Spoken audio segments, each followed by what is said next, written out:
Ooh, good afternoon. Y'all see me pretty good? Y'all can see me pretty good. Good afternoon, good afternoon, good afternoon. Oh, y'all can hear me. Let me set up real quick. Let me set up real quick. Let me set up real quick. Let me set up. Let me set up. Hope y'all had a good week. Y'all got that Labor Day weekend, so you know I can't hold y'all on, man. They gonna be like, this man live streaming on a Monday? Nah, it's Friday though.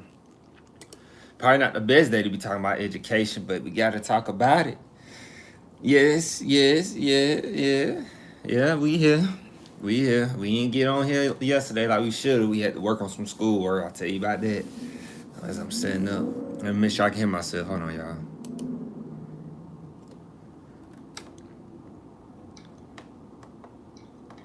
I can hear myself? Yeah, I can hear myself. I just want to make sure. Running those tests, man. How y'all been, man? How y'all been? The energy don't kick in until I get on the live screen. I don't know why. And I'm like real comfortable. I feel like I'm real comfortable now. I feel like I'm getting real comfortable with this. It's getting to the point where like when I hit the button, we in there. So as I'm setting up, my drive on? Yeah, my drive on. I know everybody's still at work, but we gotta get it in now, man. Can't wait too late.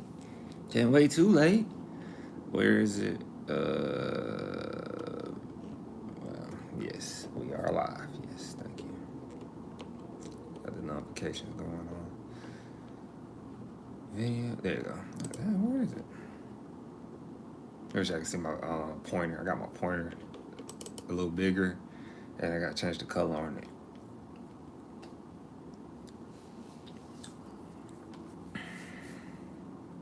Yes, I'm gonna scratch my own.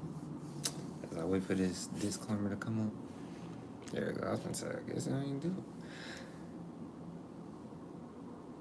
it. Disclaimer.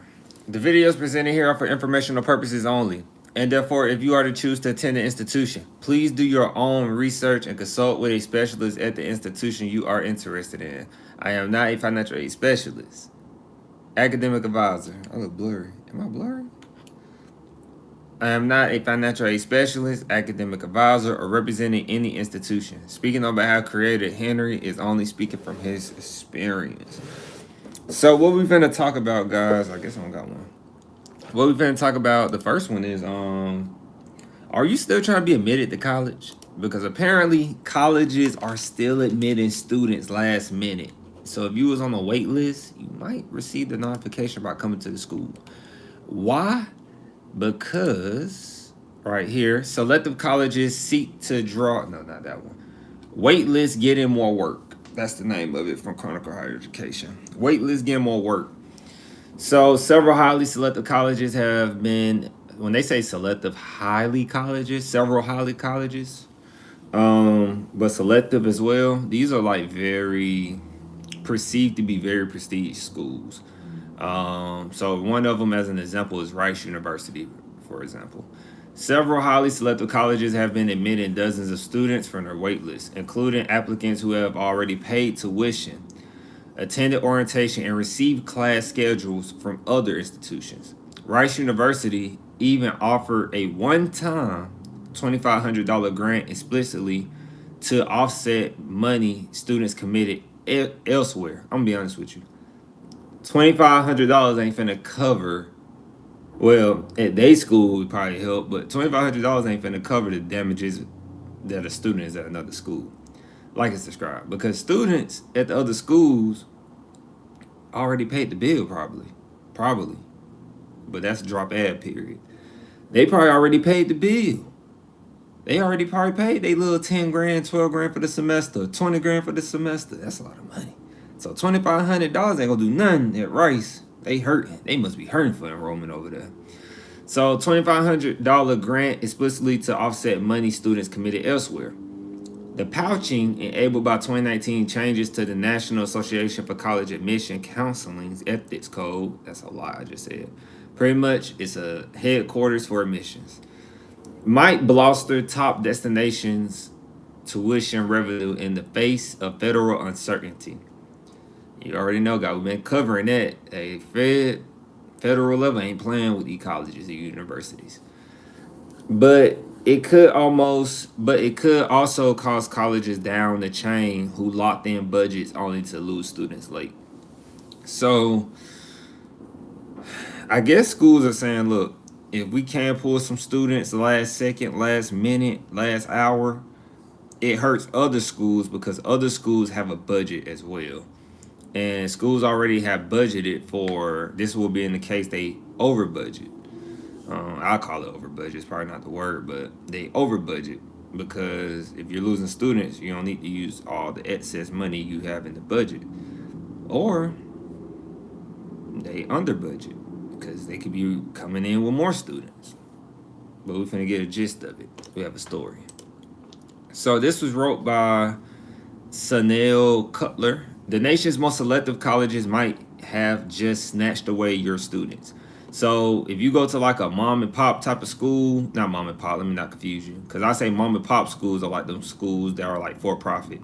But if you go to a school that's like Duke, Harvard, Rice, Stanford universities, those type of schools, well, if you don't go there, these schools are snatching people up. But if you go to like a school I went to, Valdosta State University, if you went to a school like that, and then a school like Duke, you was on a wait list, and they say, "Oh, you could come now," you probably gonna leave. You probably gonna leave little old Valdosta State University. You know, ain't no shots fired because I went there, but you get the gist. What I'm saying, no smaller schools. So I'm gonna always read the introduction. It says, plagued by severe budget cuts, as we've been covering the whole year. Well, not whole year, but the summer, since we've been covering the summer. Plagued by severe budget cuts and a precipitous drop in international student enrollment, several highly selective colleges, including Duke, Harvard, Rice, and Stanford universities, have admitted dozens of students on their wait list just weeks before the start of the fall semester. All right, so let me talk about that. What I'm feeling here is that Duke, Harvard, Rice, and Stanford universities, like the universities that are in the same level as them, probably was waiting for the federal level to do what the next topic is about. I think they were waiting on the federal level to be like, oh, we're not going to do what we say about the international students. You can enroll international students like normal, and then boom, boom, boom. But since they seen that the federal level didn't change their perspective until after classes started, then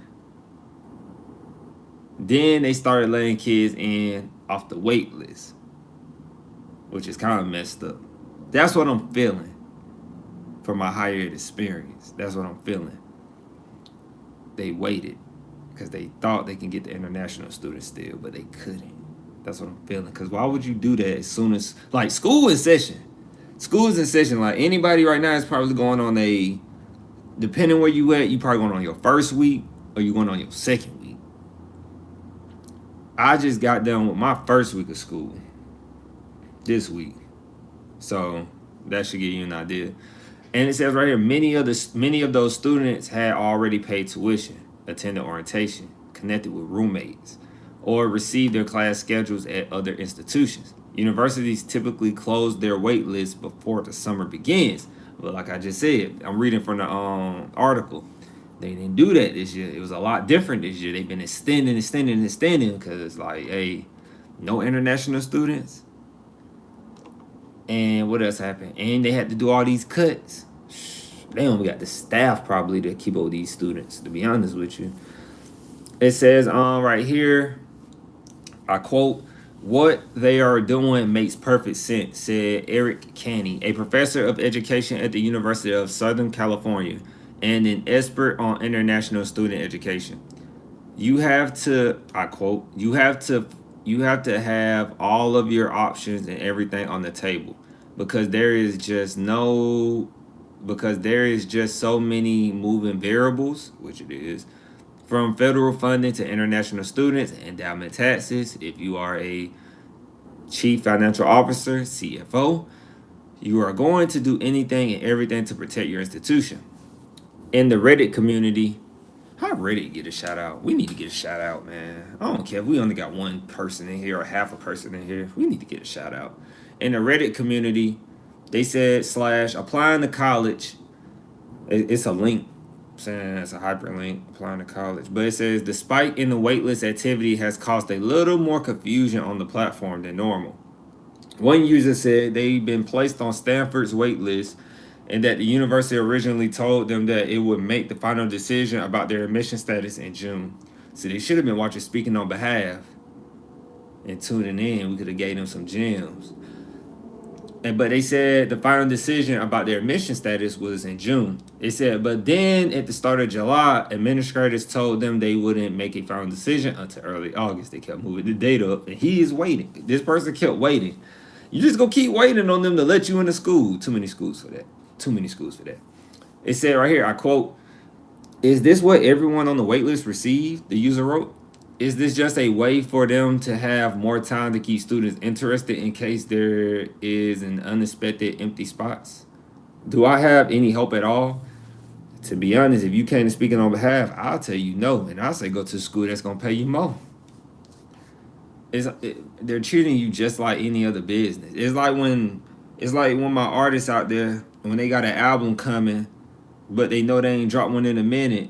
So they saying like, oh, we're gonna drop that date, and then they push it back. And we're gonna drop that date, and they push it back. So they can keep you in the loop, keep you But same thing they doing in higher education. They moving the date up because they trying to keep all, like the person said, they trying to keep all the options open.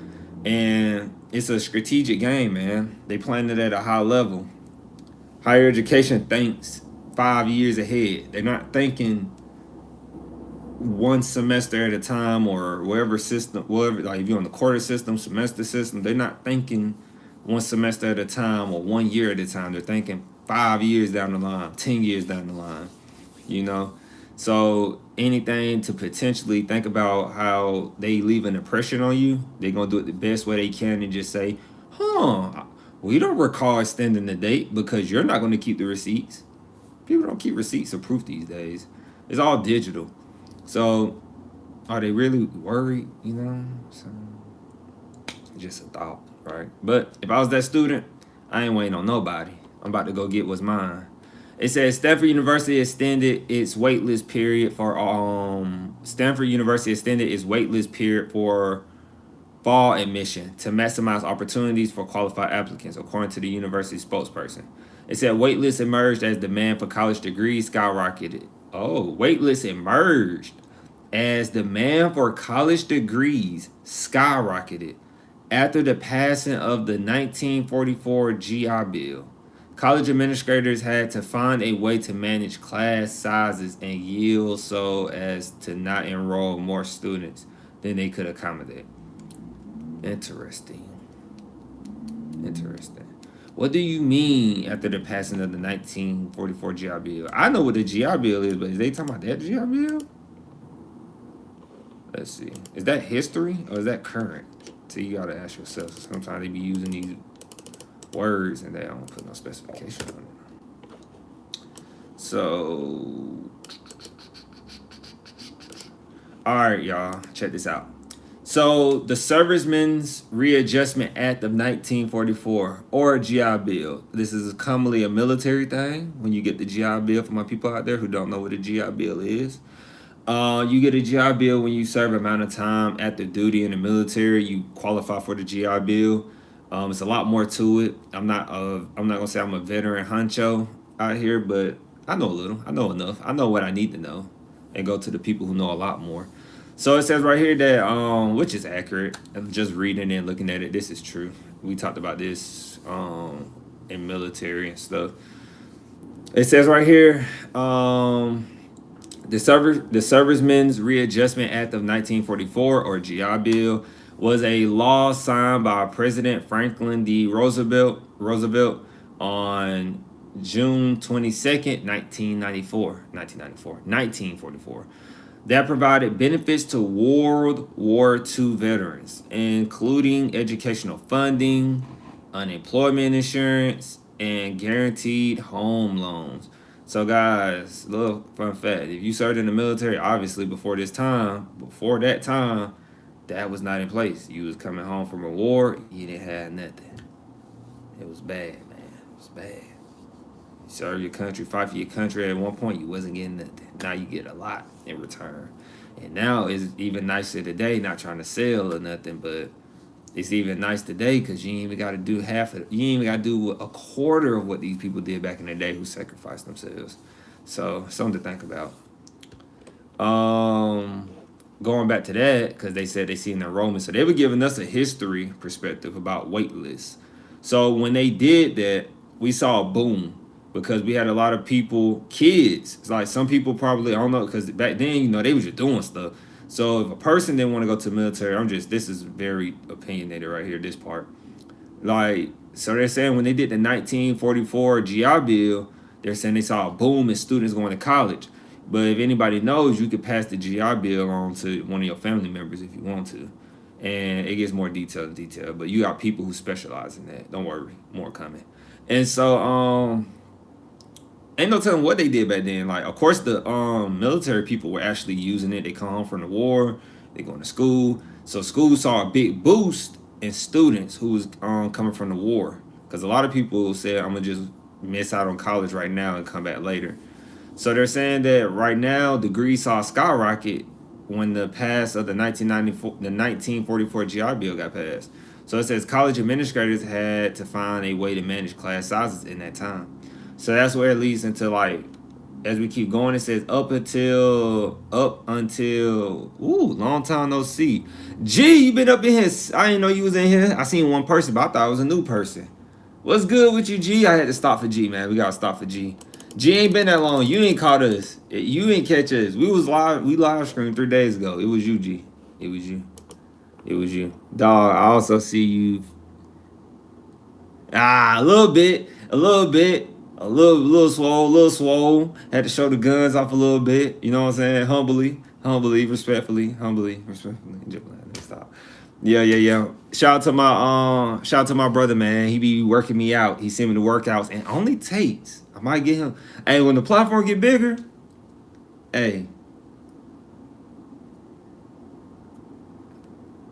platform get bigger. Only take 45 minutes. 45 minutes or less. Only 40. Don't be in there that long. 45 minutes or less. But G, where you been at, man? Hold up, G. You gonna be in here the whole time? You gonna be in here the whole time, G, or you gonna skip out on us again? Let's see what G say, y'all. I had to stop for G, man. G the reason. G be helping me keep going, y'all. G be helping me keep going. I ain't talked to G in about a week. G must have been real busy at work. Oh, Jim screams, LOL. Yeah, maybe. Videos for sure, but live streaming, crazy. Recording, coming soon. Gotta get a camera person for that. Coming soon, though. But G, yeah, I'll be here a while unless something changes. See, G be getting busy, so let's get back to it. How you been, though? And this just thought of it because I work at a college now. How's your cousin doing in college? I know this started their first semester. And then we'll get back to it, guys, because I know we were cooking. I had an impromptu family reunion. Okay. The family reunion. Did y'all wear matching t-shirts and had to make up for it? Did y'all have matching t-shirts on? Did y'all have matching t-shirts?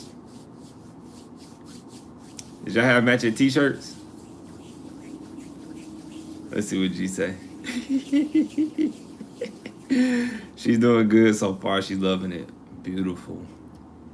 So if y'all don't know, G Cousins goes to a 2-year college. G Cousin goes to a 2-year, and she's rocking out, it sounds like, which is very good. And G said, nah, it was impromptu, so no planning, LOL. That sounds about right. You know how they be, G? They be like, look, impromptu family reunion, but we got the shirts. How you got shirts and it was impromptu? So I was just like, So, man, work been smooth, man. The job is great. They're not, because they noticed that I know a lot. And so they're not even like trying to be like teach me their way. He said they just showed up.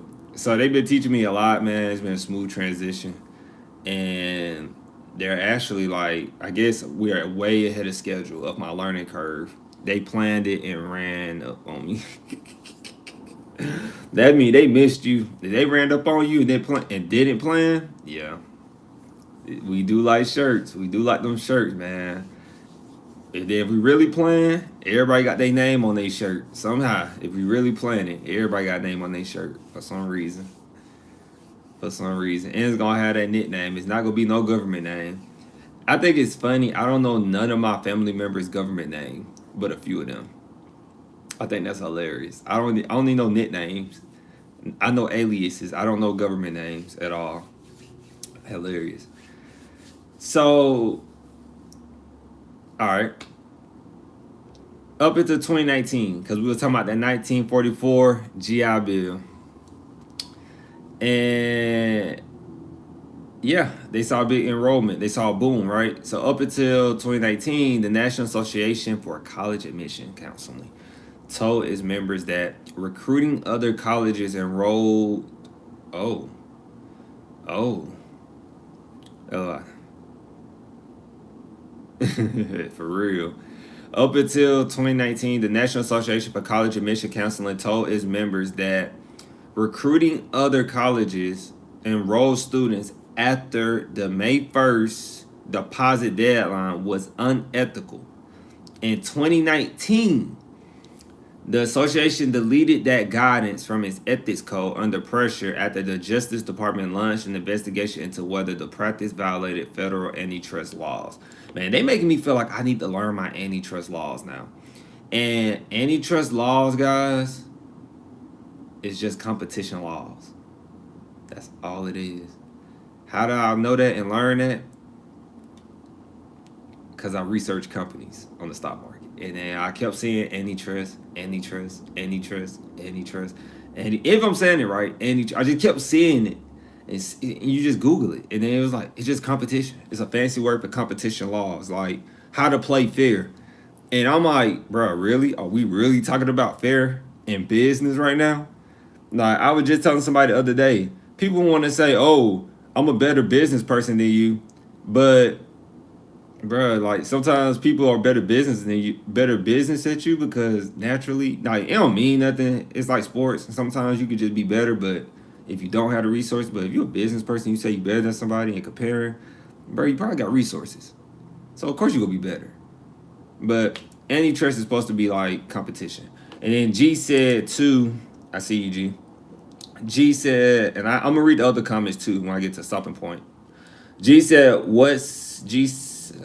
probably said, yeah. G said, what's antitrust oftentimes depends on the administration or who's violating it, to be more precise. Yes.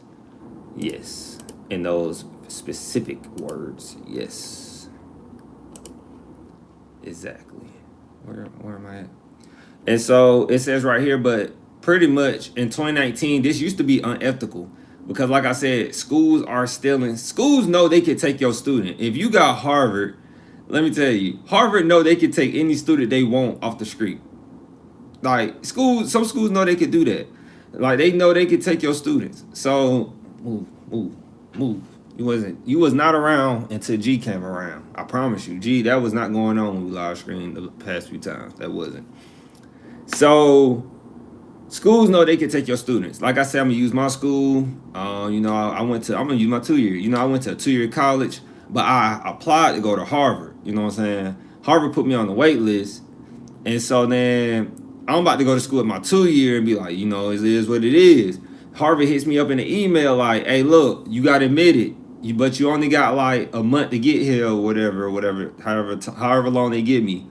So then that's unethical. Because they know I'm going to jump ship and go to Harvard. What we doing? So, but it's not unethical. It's not unethical to do that, apparently. And it says right here, now some colleges are undergoing severe budget cuts. Now commas, they put the commas in there. Now some colleges undergoing severe budget cuts. are offering incentives for prospective students to make the last minute switch late into the summer months. That's crazy. It says coming in under a target class size means that over the course of 4 years, a college could be looking at losing millions of dollars, Kenny said. Man, these schools don't care if they lose millions of dollars, respectfully, professor. They don't care. They don't care. That's the problem we have now. They don't care about losing millions. Damn, got it. They don't care about losing millions. They don't. And G said, that's for real. That's for real. Harvard may be the only Ivy that can take from other Ivies the most, even though I have actually heard otherwise more. That fly wanted to join the screen. He must. I promise you, G. Like, was not here at all. Was not here at all when you wasn't here. Like, it was a smooth live stream, smooth hour and 30. So we try to get it in an hour and 30 now because with school and stuff. I was up about 1 or 2 in the morning doing some schoolwork last night and reading. I'm gonna pick back up on that tomorrow morning. And so I actually gotta make some videos. I'm gonna try to post those. I gotta make videos for class, which is hilarious, right? And so but these institutions don't care, guys. They don't care. They don't care about losing millions. It says institutions can, I'd say casually, institutions can usually accommodate over enrollment, Kenny said. We can find housing, we can add sections, but once you locked in your budget for that year and you come in low, making it up is really hard to do. Yeah, I forgot. You got a whole I got a little, yeah, we all got stuff going on, G. It's part of life. We can't make excuses. The show must go on. Me and you get that, G. We already know, like, man, we gonna keep going, though. We gonna keep going. You know? We all right. It's only temporary. Last semester. And then I had mentioned this before. It was in the, what's that word? Like the main, it's like one of the, I don't know what it's called, but it was in the main part before I read the actual article. But Rice University sent out late waitlist admission offers in early August. It's August 29th. It's August 29th. So Rice University did something like that too. But they were like, look, we'll give you a $2,500 grant. I'm like, $2,500? What is $2,500 going to do for you at Rice University? Come on, man. Who they think we are? $2,500 one time? Or it's going to be every semester? I did read it. It said one time. I just said it. One time, $2,500 grant. That is not going to help you. Especially if you stand on campus. You already know what I'm going to say. You stand on campus, it ain't going to help you. It is not going to help you. That's like Day off Friday when he said, not on duty. Not on duty. That is exactly what it's like. Yeah, I had a friend from high school go to Rice. She got a decent scholarship, though. Yeah, you got to. My professor, actually, right now in this class I'm in, my professor went to Rice. I believe he did his fellowship there, he said. I asked him yesterday how the experience was. He said the experience was very nice. And he said it was a lot of wealthy kids there. I don't know why that's like the first thing that comes up when I ask that question, but it's like the first thing. And then G also said, Washington University in St. Louis was trying to pay me $2,500 a month. Oh, you must have made a lot more at Columbia. $2,500 a month to go to school? You want me to just sit in class and get A's? $2,500 a month? So you must be getting more at Columbia. Or was Columbia even paying you like that? Rice does have a lot of wealthy students. Yeah. That's what, yeah.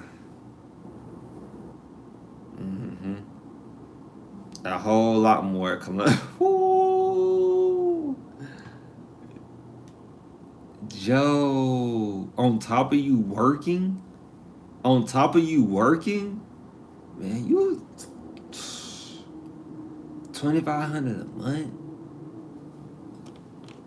Man, you already know what I'm about to do. Yeah, if not Columbia, definitely would have been Wash U or Williams. Man, you probably would make it like Bruh, that's a salary. They both are paying pretty well. That's a salary. You are literally going to. That's your job. You are literally going to school to get paid. You are literally going to school to get paid.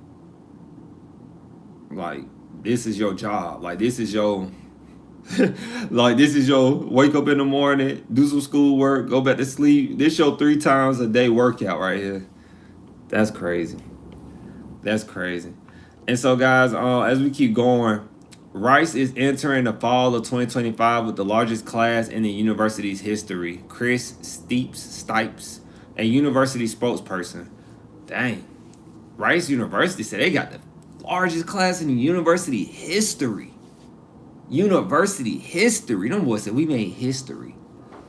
And then they said Harvard also extended its window to admit students off the wait list beyond its typical June 30 cutoff. Now this is going to be the trend going forward.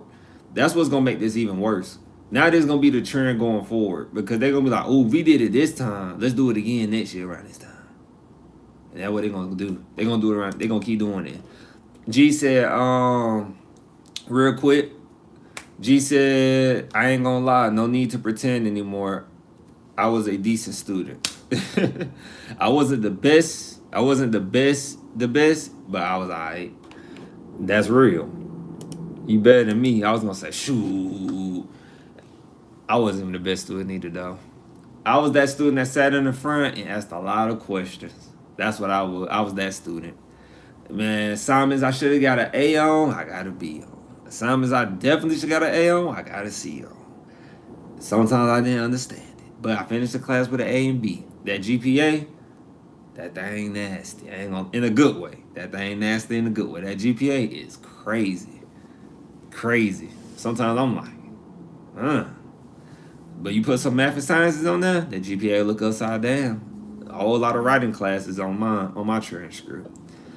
And so it said right here, Duke University closed its waiting list on June 9th. But then the admissions office reversed course and reopened it in late July.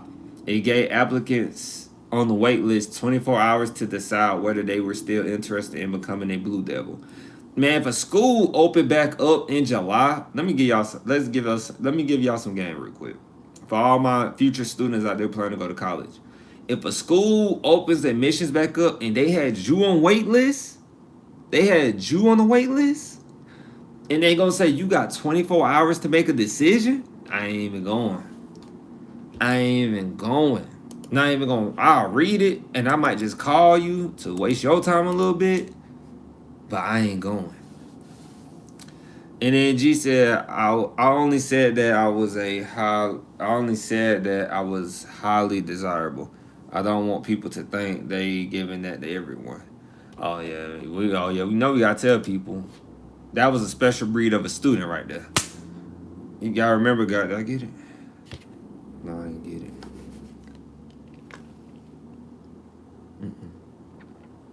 We gotta remember, guys. Everybody doesn't get paid to go to school. I would love for everybody to get some type of money as an academic person who does carry a high GPA to get paid a little bit. Nothing crazy. Or like something like if you keep your GPA up, getting A's and B's, straight A's, you ain't got to say all that, LOL, but I appreciate it. No, for real.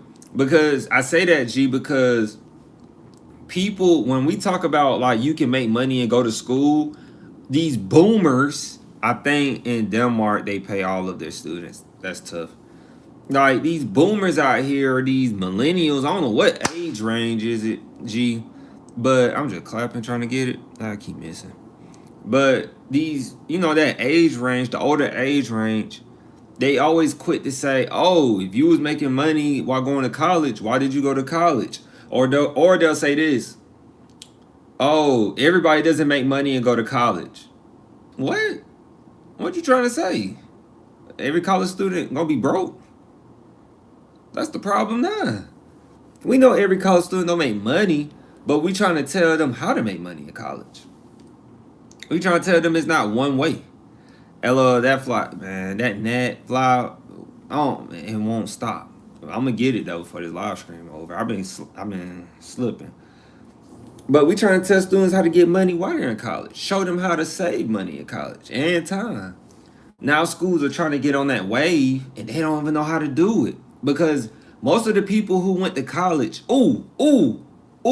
gee, before we go to the next segment, guys, because that set is pretty much over. But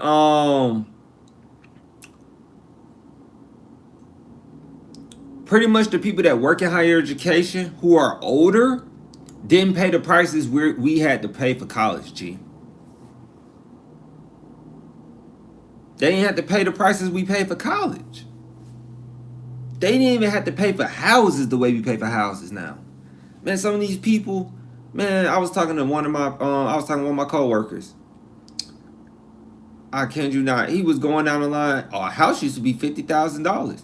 Oh, the next one was like $60-some thousand. I said, those were some nice times. Shoot, that's a car nowadays. Shoot, G said. G said, LOL, that is so true. But that's because college was incredibly cheap then and it's only increasing. Right. So let me tell you where this is just be sometimes. So I'm like, so we're asking people who didn't pay the prices we paid for college. This the stuff they don't play on social media. You got to come to YouTube. We're asking people who didn't pay the prices we paid in higher education. We're asking them for strategies on how to save money in college. Okay. We're asking the same people who didn't pay money for housing. They didn't pay the same. Like, if you want to get a house now, we already know it's like, what, 200 grand, 300 grand. You might find a good one for 100 grand in a smaller rural area. You know, I'm not the best housing person, but I'm pretty sure that's how I go. And then, what, a car? A car? Oh, do we want to talk about a car? Man, they gonna tell you how to save money and make money in college. These same people. I'm just saying. And G said, and sadly, the data is showing that college versus high school unemployment and salary are getting closer. Actually, yes, G. I was just reading an article for school. It was very outdated, but I'm pretty sure as the class progresses toward the end, you know, like we was doing more of a historical context of like community colleges, but like it was saying like somebody was mentioning in the article that higher education, you're going to make more than a high school student. You know, they're saying things like that. But that was like back in 2002 or 2003 as my prime example. That's when they quoted, whoever they was quoting. And so, but it's like you said, though, it actually is getting closer, which is crazy. And then G said, exactly, housing has gotten completely ridiculous. I feel like they're gonna have to keep dropping it though. I seen that they dropped it a little bit from 6, don't quote me, it was like 6 point something, and it dropped about 6.5 or 3, 6.5 or 3 it dropped to in the housing, but they ain't nothing, man, on mortgage rates. They ain't nothing. They ain't that much of a difference. I want that, man. They said, I think that joint used to be like 2 or 3% mortgage rates. I want that. But I ain't gonna tell you my plan on what I plan to do with that. I ain't even worrying about mortgage. Just know I'm not worrying about mortgage rates. Coming soon. Coming soon, G. Coming soon. That's all I'm gonna say. I ain't worrying about it. They can have a little mortgage rates. So the next one though, Trump wants 600,000 Chinese students. I kid you not. And then G said, yeah, that has changed by a lot in the last 10 years, and I believe that's changing more rapidly. And so, exactly, I like to hear that. No mortgage, man. We ain't about to play with these people. So our next one though is like we said, Trump wants 600,000 Chinese students. I kid you not. So everybody, if you don't know, everybody should know this or should know now. Remember that point. Remember at first at one point, we were not going to let international students go to American universities or United States universities and stuff like that. and blah blah blah and blah blah blah blah blah blah blah blah blah blah blah blah. Right now, at a very convincing time when school has started, Trump said, or the Trump administration said, "Hey, look, we need 600,000 Chinese students." Now he mashed the button like they could come, and I feel like it was done intentionally because he wanted to hurt the schools' international enrollment numbers, because they know once schools start back, and then the schools are trying to fight back with him, trying to extend like, hey, you can come to our school, and he's like, yeah, they could come now. That's why I feel like that's what they're doing. They're doing that. They're not saying that, but that's why I feel like what's happening, because ain't no way he just say that out the blue and then just be like, yeah. Because these schools, man, schools would hit hard when they didn't have the international enrollment. Like, they lost so, I don't want to know how much money these schools lost, but I'm pretty sure somebody need to post how much schools lost off of international. I think he got some intel. Yeah, definitely got some intel. Every time Trump or Trump administration does something abruptly, after they drag it and drag it and drag it and drag it, saying like, no, we're gonna do this and do that and do that and do this, and then you said we're not letting international students go to universities, American universities. Yeah, I was just talking about this in class. People say, gee, jump in. People say don't go to college, right? But people got to remember that, and don't get me wrong, you can get your certificates and all that, whatever, but that ain't the point of this right now. People say don't go to college, but colleges are what builds the workforce, not just trades, the workforce. Like, if you got these top 500 companies or 500 Fortune, the top 500 Fortune, why am I struggling to say Fortune 500 companies? If you got Fortune 500 companies, right, and they need new talent, new skills, whatever it is in need, these schoolhouses usually have the best ones. And so when they leave these so-called best schoolhouses like universities, the ones y'all love and praise or whatever, when they leave there, they go into the best companies. That's why these schools, I remember when I was at Georgia Tech, Home Depot came and did a sales pitch to Georgia Tech students. I kid you not, it was the CEO and the chief technology officer. How I know? Because I was there. I tell that story all the time. And they do that all the time. And the Georgia Tech students don't realize it because, or any other school that happens at, they don't realize it because, like, you're coming to me. I see you in these other companies all the time, and I'm just trying to determine where I'm gonna work. You know, like, they ain't thinking about it at 18. Like, I got these nice jobs lined up because they're 18. But G said something in relation to this, I believe. G said, especially considering they tend to stay, and a lot of them are master's and PhD students. That's why an entry-level job requires 3 to 5 years experience now, and a master's to top it off. Whew, exactly. So I say, guys, don't when I say this on the live screen, guys, like, I'm telling you, don't listen to the stigma of colleges devaluing or not important, because it is. And the workforce that's why I say it's a safe job. You can still lose your job in higher education, don't get me wrong, but you're going to go find another one. Colleges are not going to go nowhere. Colleges are going to be around through pandemics, what's the other, natural disasters, anything where you think people should stop, like police. We're essential workers.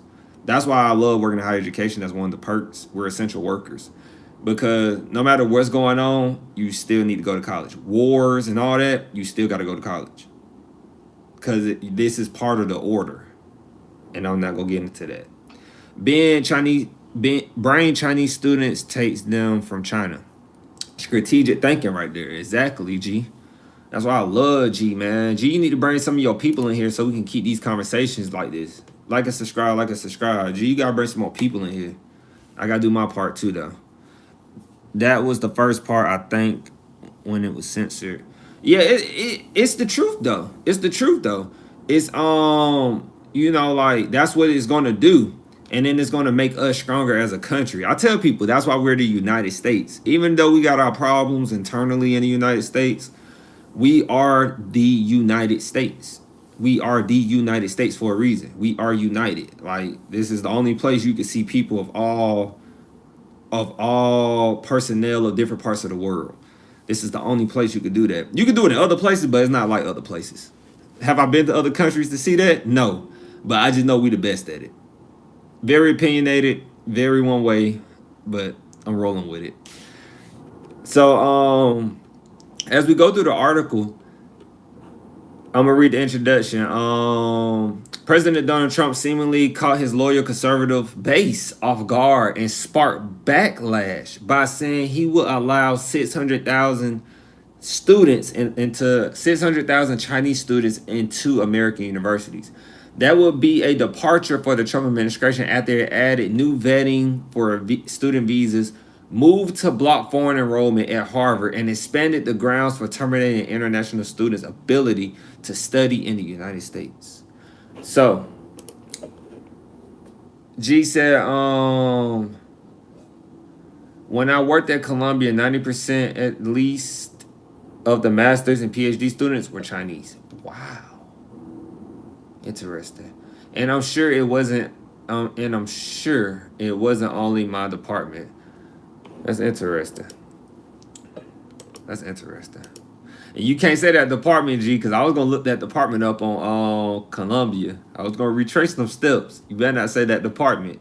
You look, I told I was gonna get y'all. Like, you gonna say that department? You gonna say that department? You gonna say that department?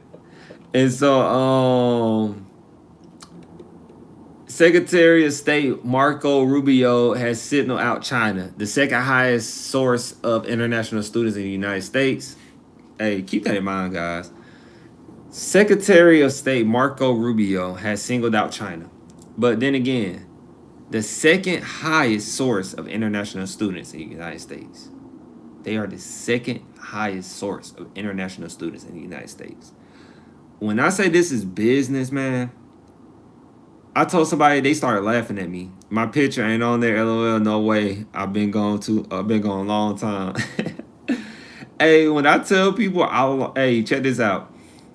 I tell people I learned all my business at a community college, man. I'll probably tell people, like, the only thing I probably didn't learn was sales, really. I had to take some sales courses. But business overall, I learned all that, like, in higher education. People laugh at me when I say that. I didn't learn it in class, I learned it in higher education. And when you see this, like how China, like we take a lot of Chinese students. They are the second largest in the United States of going to college in the United States. But China is an adversary. This is business 101. Am I a business guru to explain this? No. But pay attention. That's all I can say is pay attention. Because that's interesting. But you have to have business in order to have structure.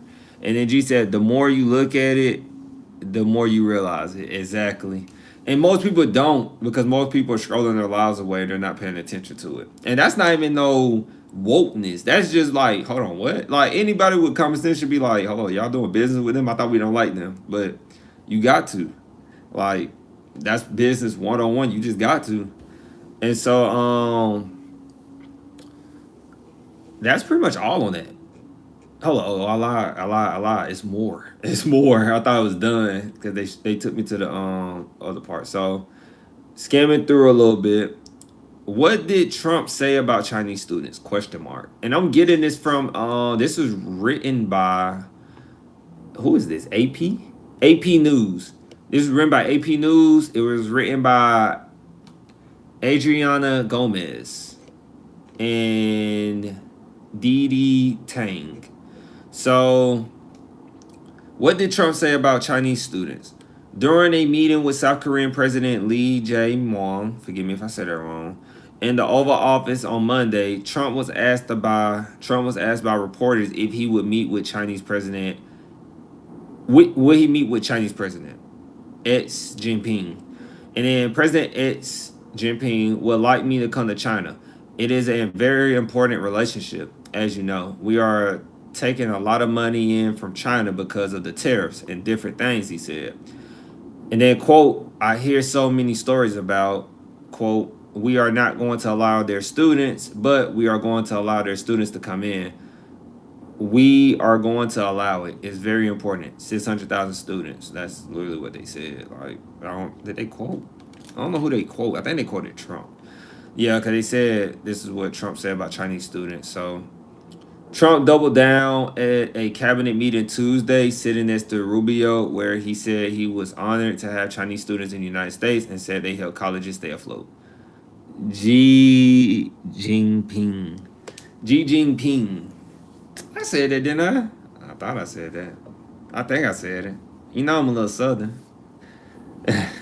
she, she, G, you know we gotta get to Google, man. We can't do that. We can't do that. My pronunciation ain't. It's there, but hold on.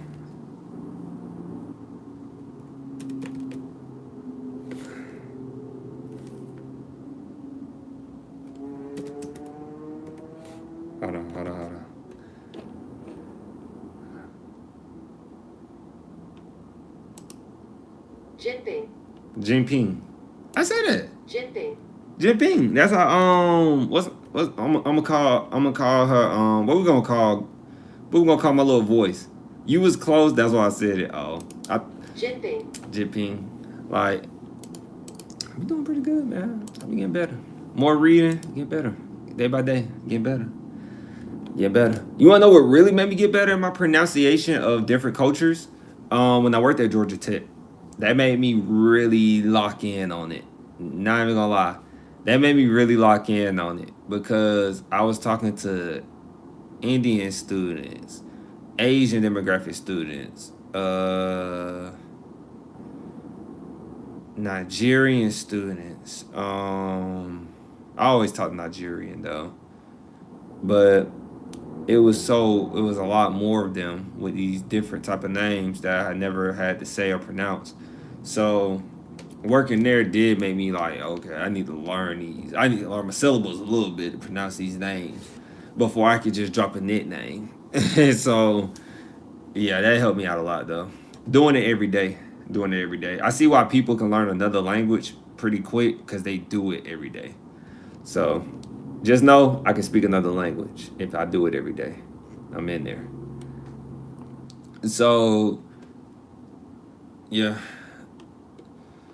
So I quote again what Trump says. This is what they said. I quote, pretty much he told the Chinese president that he was honored to have their students here.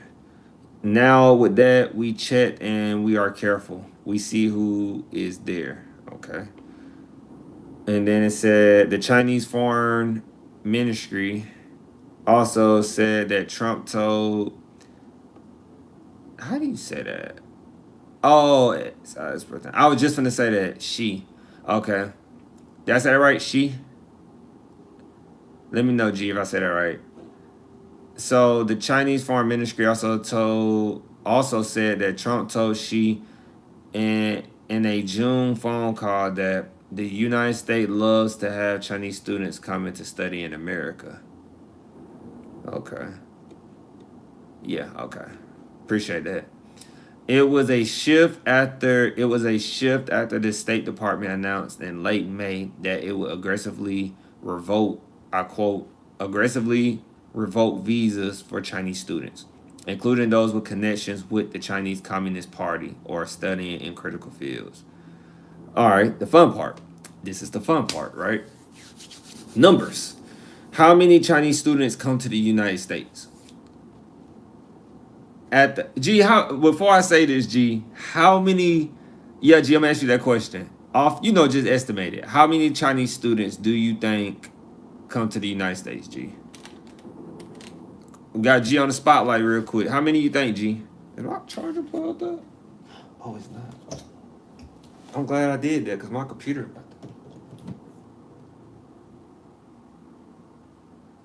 That was gonna be bad.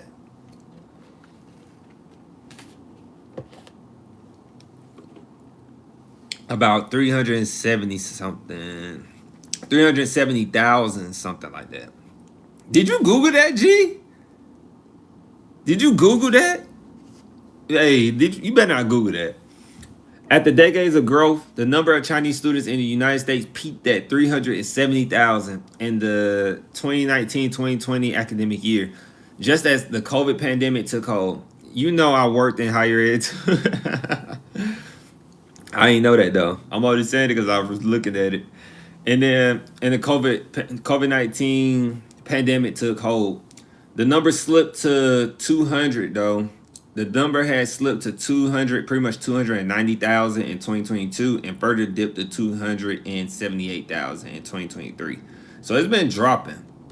But it said in the past year, several U.S. universities, including the University of Michigan, have ended their joint partnerships with Chinese universities after Republicans raised concerns that United States dollars have contributed to China's tech advancement in it has contributed to China's tech advancement and military modernization. That is hey man, who said education ain't powerful, man? G said I was kidding. A lot of students in graduate school were Chinese. Okay. Not kidding. So, hey, that's game for y'all if y'all think education ain't important.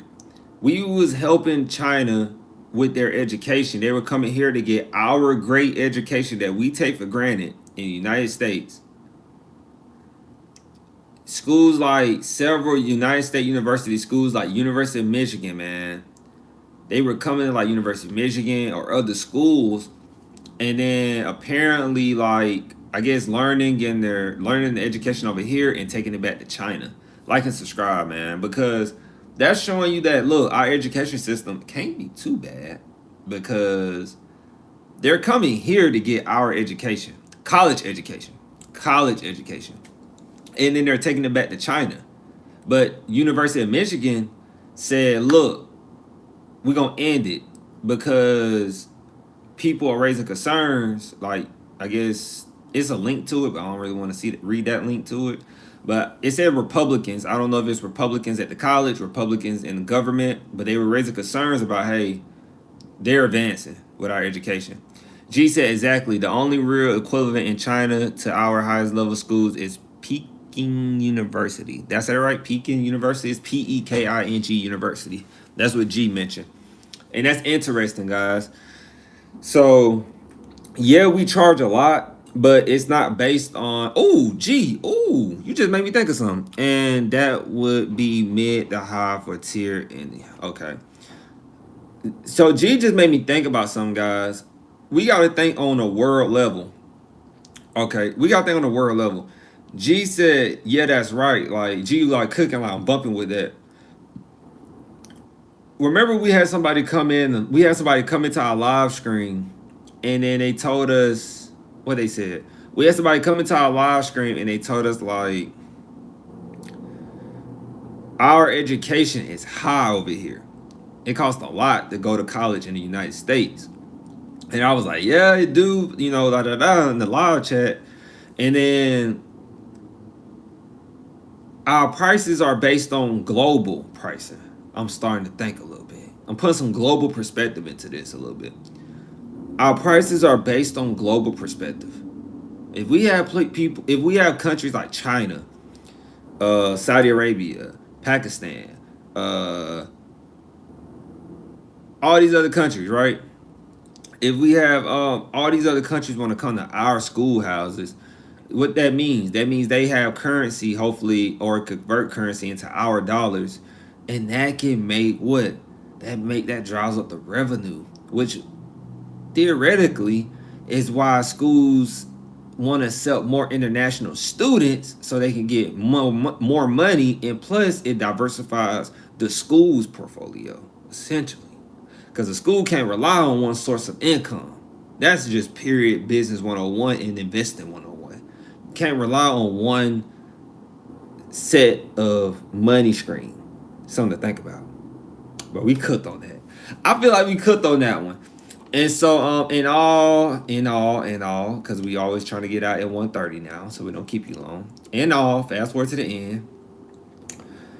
Y'all gotta like and subscribe, guys. You like and subscribe, and you tell other people, we can stay longer on the live screen. But I can't give you all the swings and all the juice if y'all ain't, we gotta get that word out. You know what I'm saying? So in end, they said, what is China saying about the student visa restrictions? They're saying that the Chinese embassy in Washington, the Chinese embassy in Washington did not immediately respond to messages seeking comment. The foreign ministry has called out the United States for what it says is discriminatory. That's right, discriminatory. I quote, discriminatory, politically driven, and selective law enforcement against Chinese students arriving in the United States. So it's pretty much, as I scan through real quick, looking, it's back and forth. It's going back to the back and forth about China and the United States. Our students should go here, stuff like that. But, the typical storyline of China and America. So, on education grounds. So, something to think about. Because I like what we cooked, what we had. And I don't want to keep going because then, we cooked on that one. G said, exactly, again, keep it going. I think I said it before, Columbia is need aware for international students. I'm sure they are not the only one. Keeping in mind, Columbia is actually the most diverse university in the world. At least at the time when I was there. Y'all been killing that. At least when I was there. Y'all been killing that lately. That at least when I was there, it was the most. At least when I was there, you know what I'm saying? I like that. We're gonna review Rice University. That's gonna be our school. We do our review on too. Rice University. Like and subscribe. Tell your people. Tell your high school. Tell your alma mater. Send my videos to your high schools or your little cousin high schools, or send it to them. Send me. Publish me. And then G said, I think roughly 50% of students paid full price at Columbia, and about 17% of students were international, if I'm not mistaken. Well, it was a decent amount of time ago, and a lot has happened since then. A lot has happened. I'll be thinking about that. I'll be thinking about, like,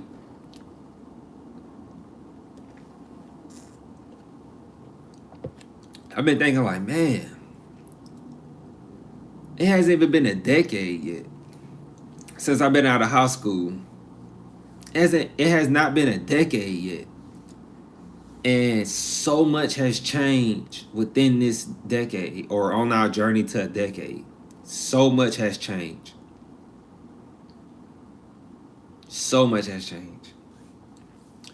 That's why I'm not sure if it's still true, but I believe it is true. It's still true. So much has changed.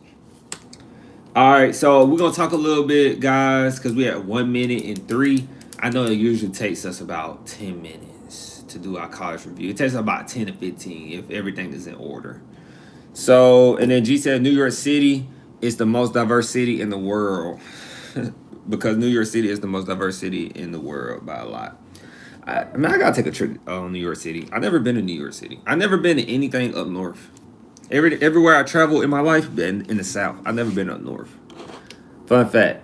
I've never been up north. Never had an up north pizza. Never had iced tea. Never had nothing up north. But I do believe you. I met plenty of people, though, G, from up north through the military. I met a lot of people. And now I get along with people from up north. I get along great with people up north. Like, they just, up north, they get it. I don't know. They get it. G said group trip. For real. Like, up north, they get it. I don't know why. Like, they get it. They come up a little rude, but they be chilling, though. It's just they natural instinct. They be a little rude, but they be chilling. Up north be chilling. Rice University. And then we're gonna talk about Trio, but I was just setting this up real quick. Oh, Rice University is a private institution. Did not know that. Did not know that. Did not know that. So while we do that, G is also saying some other things, guys. Why I do that? G said group trip. You can look it up. I'm gonna look it up. For sure gonna look it up. While my computer buffers his life away.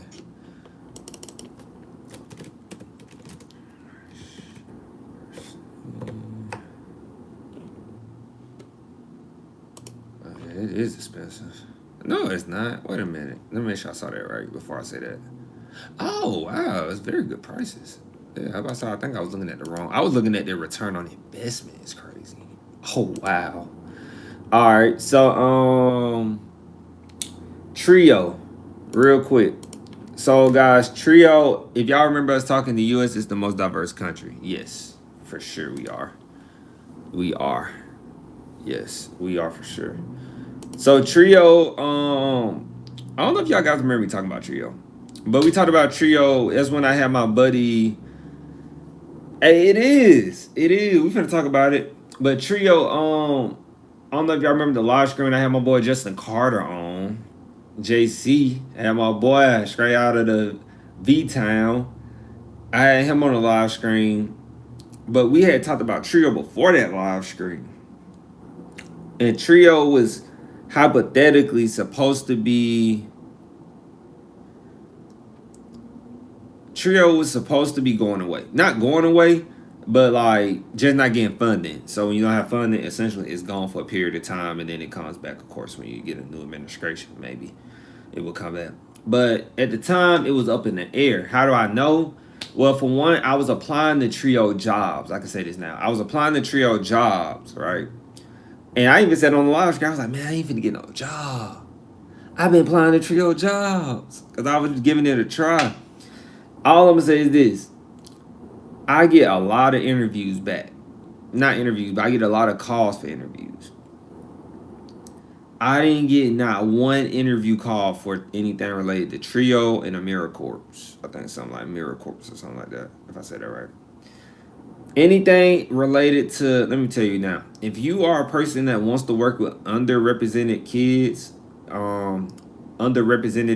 and disadvantaged backgrounds or anything like that,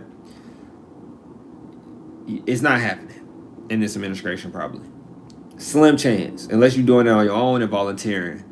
It's a slim chance. And I mean that with the utmost respect. It's a slim chance.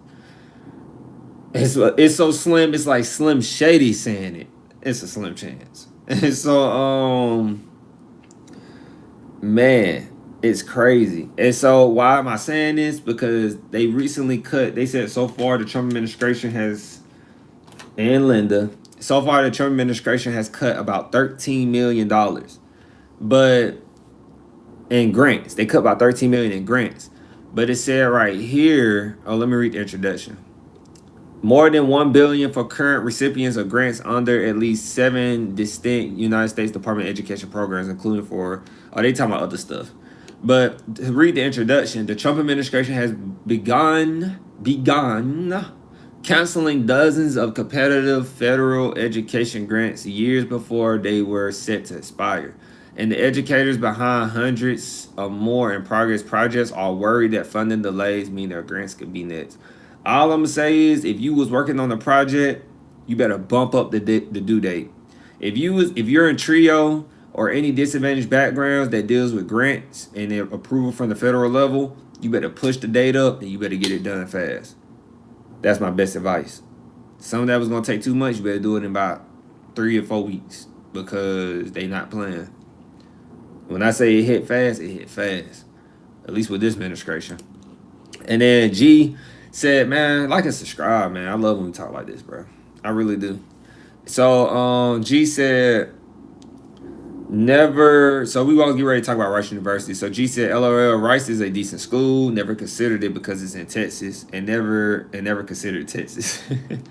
G said, why didn't you Why didn't you do teach for America? I guess you didn't want K through 12. I could talk about that too. And then G said, yeah, they cutting crumbs to give the rich cake. Yeah. And then I didn't really get into but this article that we're in is by Education Week. I don't know if y'all heard about that. This was written by Mark Lieberman. This is a sector about education funding. I didn't try. G said Teach for America. I don't know. G, Teach for America. I don't want to. I ain't gonna say I could deal with high schoolers. Respectfully, I could deal with high schoolers. I think the only problem with high schoolers today would be understanding professionalism. I think that's the thing about not about high schoolers.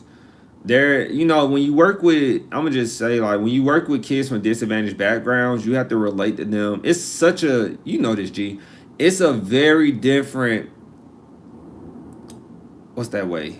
Strategy to connect with kids from disadvantaged backgrounds. You can't be like initially too professional with them because then they immediately think you're not from a background as them. So then you have to demonstrate to them that, hey, I understand what you've been through because I literally went through that.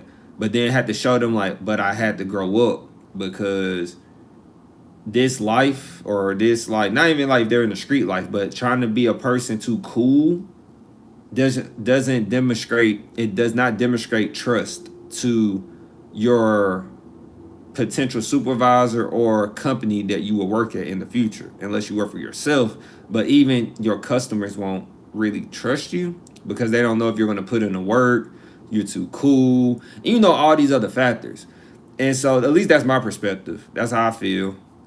So that would be my only problem working with kids from disadvantaged backgrounds. I never had a problem with it. I got all my experience in with my family. Like I said, I got a little cousin right now who he literally, I watched him as a baby go right into the system. I saw the changes when he was going into middle school. It's amazing and scary how fast it kicks in on kids when they're in a certain environment. Like the troubles they have early, because he didn't even have a bedroom. He slept on the couch. And dad was not really in his life per se. So, he's like your typical YN, as many would say today. And so, but he's a lot better. Like that time I put in with him, he's a lot better. Like, I really was fearing for him at first at one point, but he's a lot better now. But it's a lot of work. That's why I don't take those programs for granted. That's a lot of work. And I was doing that out of love. So some people could be doing it for love and they're not even doing it for the money. Because sometimes these are like literally non-profit public service jobs. So G been saying some stuff too in the chat. G said, I think you could have did it, but like you said, connecting with students is important and having to balance that with being professional. I was actually pretty good friends with my teachers, especially my Teach for America teachers. Yeah, interesting, G. G said, who were really young at the time. And when I went to my second high school, I connected actually some. Let me read that again. And when I went to my second high school, I connected actually some of the most. I connected actually some of the most with my teachers who taught at Title I schools. Interesting. And then G said, exactly. Warranted Teach for America teachers got their loans. Warranted Teach for America teachers got their loans paid off. Okay. I believe that, yeah. Because I remember Dr. Benita Love, she talked about Teach for America. I read one of her most recent books. Damn, I can't remember the title of it. I'm going to look it up. And then G said, but some of the best stayed at least an extra year. Yeah. Yeah. I heard about Teach for America. Dr. Benita Love trashed it. Not gonna quote her on that. But yeah. Let me read. Dr. Benita. Because they were talking about this book a lot. Where is it? So I had read it. Yes, while in graduate school, I just checked it out from the library. I didn't even buy this book, but I'm gonna buy it. It's called Punished for Dreaming by Dr. Benita Love. Yeah, I had read that. It came out in 2023, but I read it like I read it like fall 2024 or spring 2025. I read it. And then it was a dope book, man. She's a great writer. It was a dope book. Some sections I didn't agree with in the book, like every book, right? Some sections I didn't agree with, but I agree with most. Yeah, I agree with most. I probably have to get Dr. Anita Love, man. I'm gonna have to reach out to her and get her. She might debate me. She might challenge me on my own platform. She'd be like, "Why you got that perspective?" She might come at me. I'll be like, bro, people don't know. People with, you know this, G. People with PhDs or doctoral degrees, bro, they cutthroat. People don't be knowing, like, they really cutthroat. They be like, they nice on camera, nice in public settings, politicking, but you get to doing some debates, like how we talking, G, man, they get like, G, they get aggressive in them debates. That turned into a sport. That's why I love when the chat be debating. Shoot, I don't call it arguing. I think it's more educated debating. In our chats, it's gonna be more educated debating because we need these conversations, right? So, and then G said, I think there are pros and cons for them showing up in districts. They tried to recruit me. I went to dinner. Dang, I went to the dinner and had a conversation, but obviously didn't do it. I'm sure she'll love the conversation. Yeah, sometimes they are, but their advisors got them like that for sure. Got to. Okay, I be wondering where they get it from.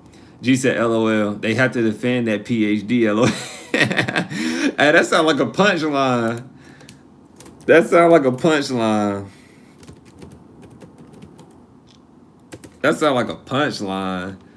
G said they gotta defend that PhD. Cause boy, they like, man, I spent all this time writing this book. Da da da da. You ain't gonna tell me. Da da da. They be, boy, they'll get, if people swear you arguing, we be like, nah, we ain't arguing. We just at a disagreement. And so that's pretty much Trio though, guys, in a nutshell. It wasn't really, it's more to it, but it's like they're cutting things right now though. That's all related to Trio. Like they're cutting things. They say right here more than 1 billion for current recipients of grants under at least 7 distinct U.S. Department of Education programs, including for school desegregation, disability services, higher education preparation, teacher training, and academic research, has yet to materialize just weeks before the new fiscal year begins. I really don't know what's going on with that. And G, do you know where, you're faster than me? Dude, they usually post that on the .gov, whitehouse.gov or something, like the new fiscal year budget. Because we need to take a look at the new fiscal year budget on a live screen.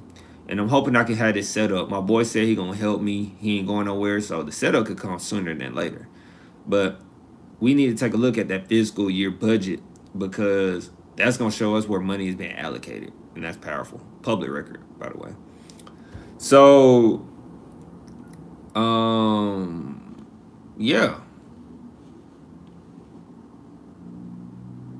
According to interviews with grant recipients, state education agencies, and that's where they got the information. Yeah, just type it in on Google. All right. It says in previous years, the grant recipients said they would have received notice. In previous years, the grant recipients said they have received notice weeks or months ago that their next year of funding was on the way. So grants that haven't shown up yet or have already been canceled fuel a wide range of education priorities, including strengthening the ties between schools and parents, improving instruction for disadvantaged students, boosting post-secondary education opportunities for low-income families, and preparing schools for physical and virtual safety threats. Speaking that higher education language a little bit. With the pie chart and stuff, G telling me where I can get that on fiscal year stuff, on data, fiscal year data. Let me say that. The precise reasons for the delays and cancelizations are not immediately clear. Some grant recipients have been told their projects clash with President Donald Trump's executive orders aiming to curtail diversity, equity, and inclusion efforts. Um, yeah, yeah. And remember, they're trying to put education back in the states. Allegedly, that's what they're trying to do. They're trying to make education back in the states more of a thing. They're not. They're trying to anything related to DEI, disadvantaged students, anything that helps another demographic. When I say demographic, guys, it's not just race. Demographic goes into disabilities and all kinds of other things. It's not just race. So anything that's not, yeah, anything that helps a demographic who doesn't have a fair chance at something, they're taking it away. They are taking it away. Like, hey, you can't read, you need to go read more books on your own time. Hey, you can't solve a math equation, hey, you need to go study on your own time. Like, hey, it's like that's what it's getting to, you know. Like, yeah. Going back to my Doc Rivers video, Doc Rivers just said he was like younger. Doc Rivers was younger. He was like 20 something, like our age. He was like, you got parents. He was like, you know, you got to figure out a math problem, but you don't know how to study. But your parent, they telling you to go study, but your parents don't know how to study because they didn't really go to school or didn't care about school. So then you don't know how to study. Hey, check it out. It's in the beginning of the video. I highly recommend it. It's in the beginning of the video. Okay, G had just dropped it in there. I'm gonna copy that.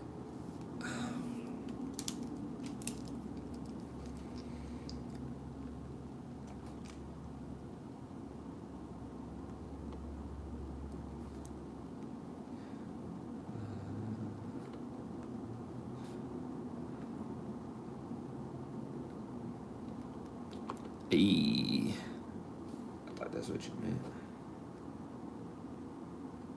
Appreciate that.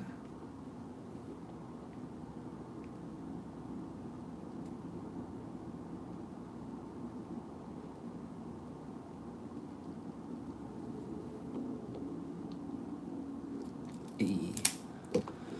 Yeah, autocorrect would do that to you. And so they said right here, this is important. Grant cancelizations are already going out. At least 3 of the 15 school districts that were expecting in April to receive their annual round of funding from the Education Department program that supports magnet schools, received notice in July that the agency wouldn't deliver their grants until further civil rights review had completed, according to Raymond Tahiri, executive director of Magnet Schools for America. So even magnet schools are waiting for this federal money for disadvantaged students. Like, guys, you know, so we think, you know, guys, we thought that, I ain't gonna lie, we think that it's only I say we only think that it's Title I schools, but magnet schools rely on this money too, this federal money to help students who are at a disadvantage of some sort. And so the remaining districts with magnet schools assistance program grants, I did read that. The remaining districts with magnet schools assistance program grants years that start in April got their money in July. Roughly 3 months behind schedule, Tahiri said, if I said it right. Nearly 50 more districts are still waiting their October 1st continuation awards for a Magnet Schools Assistance Program. So if they don't get that money, some people getting cut, programs getting cut. And so, very interesting. It says, meanwhile, more than 24 colleges that were previously awarded multi-year TRIO grants to help disadvantaged students enroll in and complete college have received cancellation notices from the Department of Education in recent weeks, said Kimberly Jones, president of the Council for Opportunity in Education, a nonprofit advocacy group that has been in close touch with TRIO grantees. The administration has canceled more than $13 million worth of TRIO grants this year. That's one of the headlines. And in an email last Friday, the Readiness and Emergency Management for Schools Technical Assistance Center told its affiliates it was shut down on September 18th. Dang. Readiness and emergency management for schools. Technical Assistance Center told its affiliates it would shut down on September 18th, even after securing federal approval earlier this year to continue work through at least 2030, with $3 million in annual funding. The center offers resources to schools to prepare for active shooter incidents, cyber attacks, and other emergency disruptions. So, right here it says if you was hoping for some type of readiness and emergency management for schools, for cyber attacks, school shootings, it's going away. If you want to know more about that, it's called. I'm gonna put it in the group. I'm gonna put it in the live chat.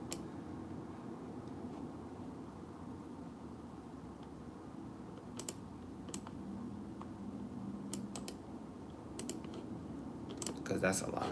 It's not a lot, but it's a lot, like I said.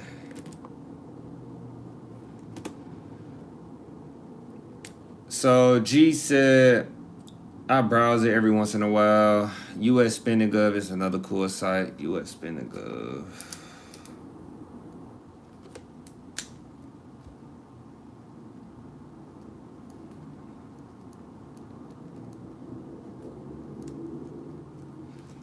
US Spending Gov.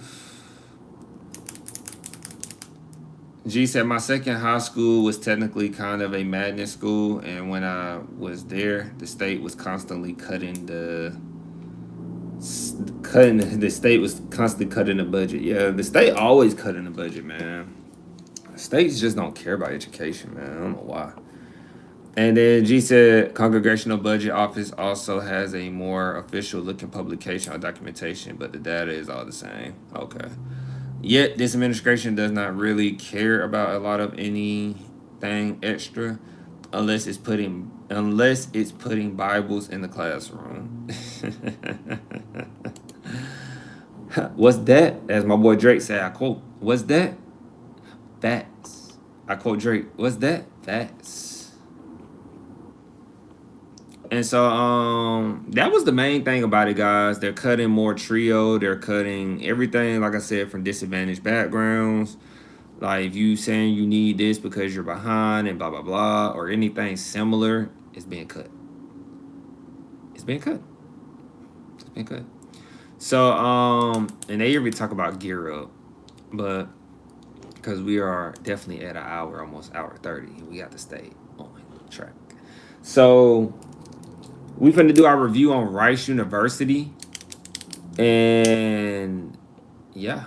So guys, I ain't gonna lie, I'm kind of excited. I think Rice University gonna have a high rating. I ain't even gonna lie. So Rice University, where is it located? It's located in Houston, Texas, like G said. It's in Texas. G said I didn't consider Texas. It's located in Texas. According to on Google, they say they have an acceptance rate of 7.9%, but that's 2023. I don't know how true that is. And yeah, so I'm gonna do, you know me, I gotta do who is their Noble alumni? You did half a day today, or you off? Let's just say I got a good job, G. Let's just say I got a good job. So they Noble alumni is Lance Berkman, Peggy Whitson, John Doerr, Robert Woodrow Wilson. Those are some of their Noble alumni. And then, yeah. So let's do Rice University tuition and fees.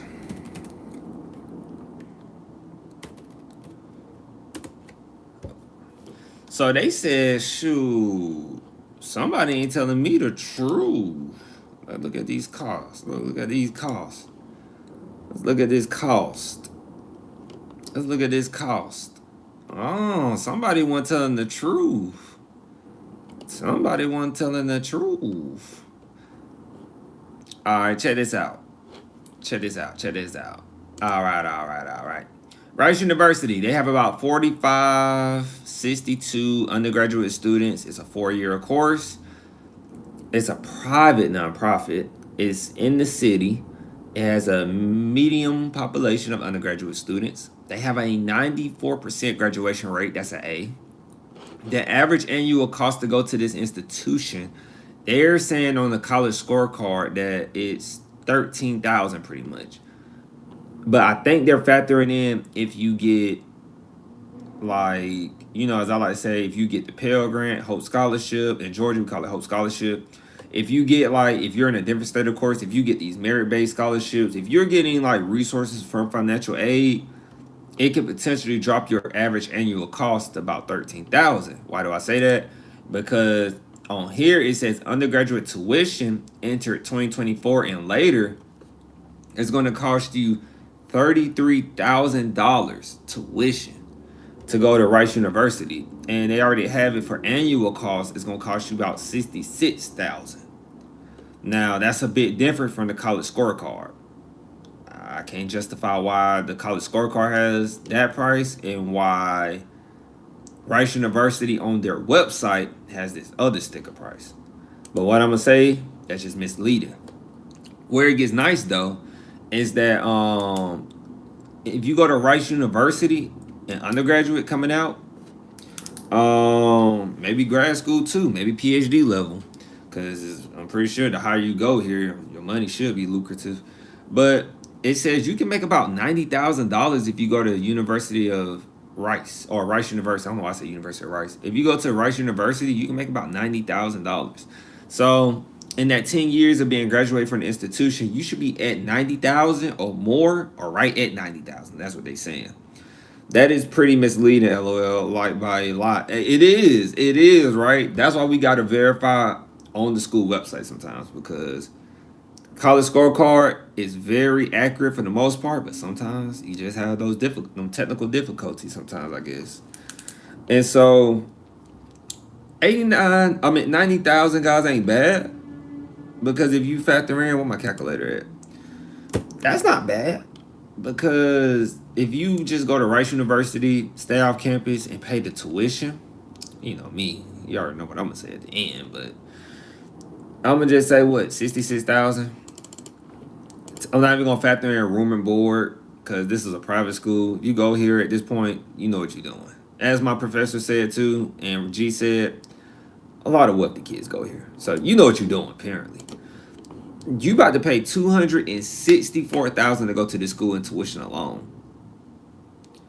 That's a house. You know me. That's a house. So your salary, don't get me wrong, about 90,000. Hey, that's gonna look good every month. That's gonna look real good. I'm gonna keep it pushing. As I said, the graduation rate is 94%. Something is going on with Rice University on the college scorecard. Why? Because there you go. I had to refresh it. It says they have, so students who return after their first year is 98%. Hey, they getting straight A's right now. They looking like they're Ivy League or something. They looking like they're a top tier school. Check this out. They said, I don't know how accurate, but on the US, the college scorecard, on the .gov website, 6% of their students receive federal loans, which adds up, which makes sense with what G and the professor said.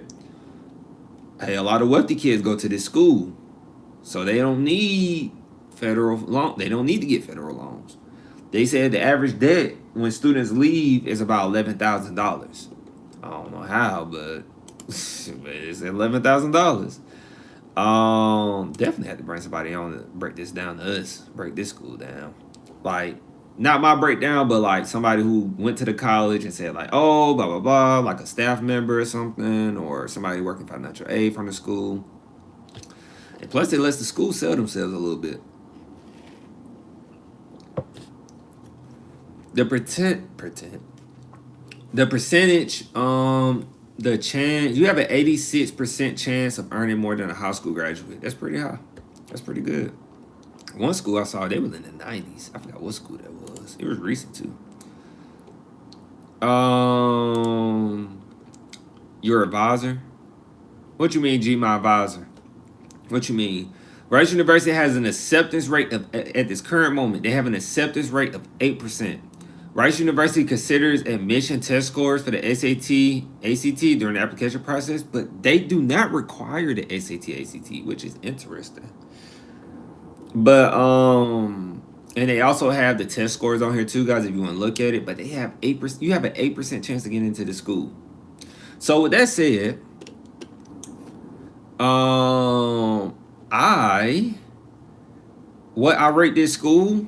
I rate Rice University I get them a B. I get them a B, man. Only reason they don't get an A, guys, because I'm not transferring here. I'm starting to consider now, you get an A if I'm going to transfer to your institution. And we all know why I'm not transferring to the institution. I don't have 66 G's to pay you for 1 year of school. I just don't. I don't have 66.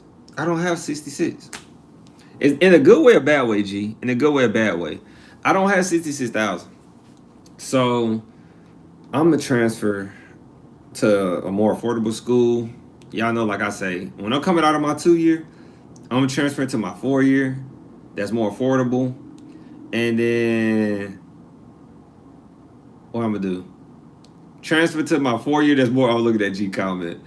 I'm going to transfer to my 4-year that's more affordable and just go have fun with the kids at Rice University who paying all that money and make some connections with them. Because 9 times out of 10, it's a college, it's another university, and it's some 2 years, probably around Rice University, usually. Don't be fooled, guys. Colleges are posted up on corners like businesses. They're everywhere. Even if they got small campuses or whatever, like different campus locations. Pay attention. So, yeah, I'm going to give them a B. They're a good school, great school. Like I said, oh, and G, my professor didn't tell me to review it. I just said, well, might as well. He did mention he had a great experience when going there. So I was like, let me look at the school. I mean, why not, right? And then it came up again when we were looking at some articles on Chronicles of Higher Education. So really good school. It seems like if you got the money, you should go there. But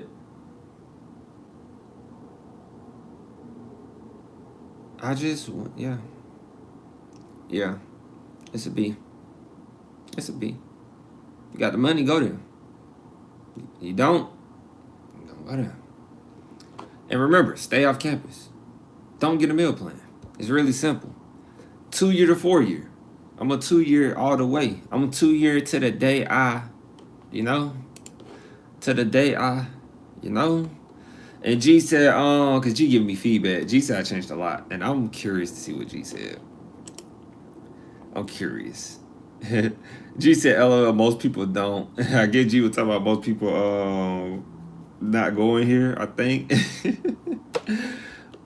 But G will correct me in a minute once I figure it out. The G said LOL. G said, I mean good or bad depending on who you talking to. But I think growth is good and says a lot about your openness to changing your mind. G, you always be hitting some poet. There go another poetic line by G. G gonna make me get a shirt that black and white and says poetic line by G. G be dropping that poetic like can't give you a straight answer, but there you go. Do something with it.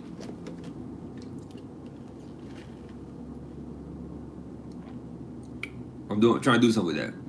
So that is all.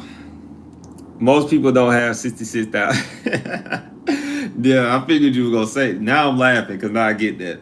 Most people don't have 66,000. And I'll be frank with you guys. The current state of higher education, I'm not dropping 66K. You definitely be artful. You are definitely artful. And to be, guys, I'm not dropping 66K on no college. Straight up, I'm not doing it. Not right now, at least. You know what I can do? I can put that in the stock market. You already know me. I'm not putting 66K at a school. $66,000. Remember Mike Epps on All About the Benjamins. He said $86 million for a lotto ticket. He said, you think I'm crazy? He said, I'm insane. I'm insane. That's how I feel. 66K. Hold up. $100K a semester? Semester? No. I think Oregon was like $100K a semester. I'm not doing it. I'm not doing it. I'm not doing it, man. It made me cry. Cause that made me tear up a little bit. Cause that just, man, oh my goodness. Like, oh my goodness. Maybe you'll go to Columbia Teachers College. Maybe. I'll go do the I'll do what the professors do. Like, yeah, I think that's what you're talking about, G. I'll do what the professors do. I get the little certification. It'd be like, yeah, I got a certification at Harvard or Columbia. I got the certification. I did a training. I'll do that. It'd be like, yeah, I went to Harvard, did a course. Look up, hold up, what? Who caught you on me? Look up, G. Columbia Teachers College. Let me see. Before we go, let me see. Oh man. Yeah, a lot of people do that. Columbia. You want me to look up the Columbia Teachers College? Yeah, it's popping up. Yeah, that's what you want to look up. Man, gee, this price better be crazy. I'm gonna say Columbia Teachers College tuition. Let me see. A lot of people get certifications.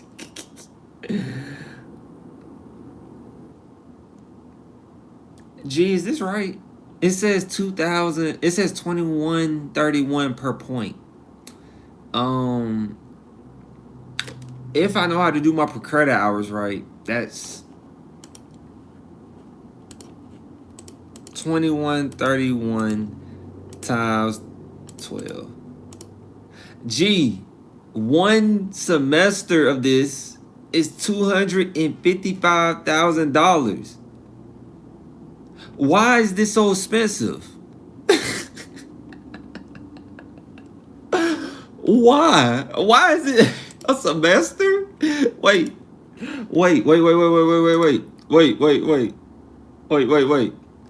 Let's do times 2 for both semesters. It's 511. That's a $500,000. Wait. Let me do times 4 for 4 years if you graduate. 2 million. Why is this so much? No, you gotta give me an explanation before I go. No. Why is this so much? I'm gonna read a little bit. You gonna explain to me why this is so much. Tuition and fee rates are set annually by the Teachers College Board of Trustees. Nah, bro. I need to know. What is the Teachers College? What? Yeah, I want to know about everything y'all talking about. To empower, I'm about to read the mission. To empower committed leaders and learners and leaders to build smarter, healthier, more just and equitable world through multidisciplinary knowledge creation, policy engagement, and practice innovations across education, psychology, and health.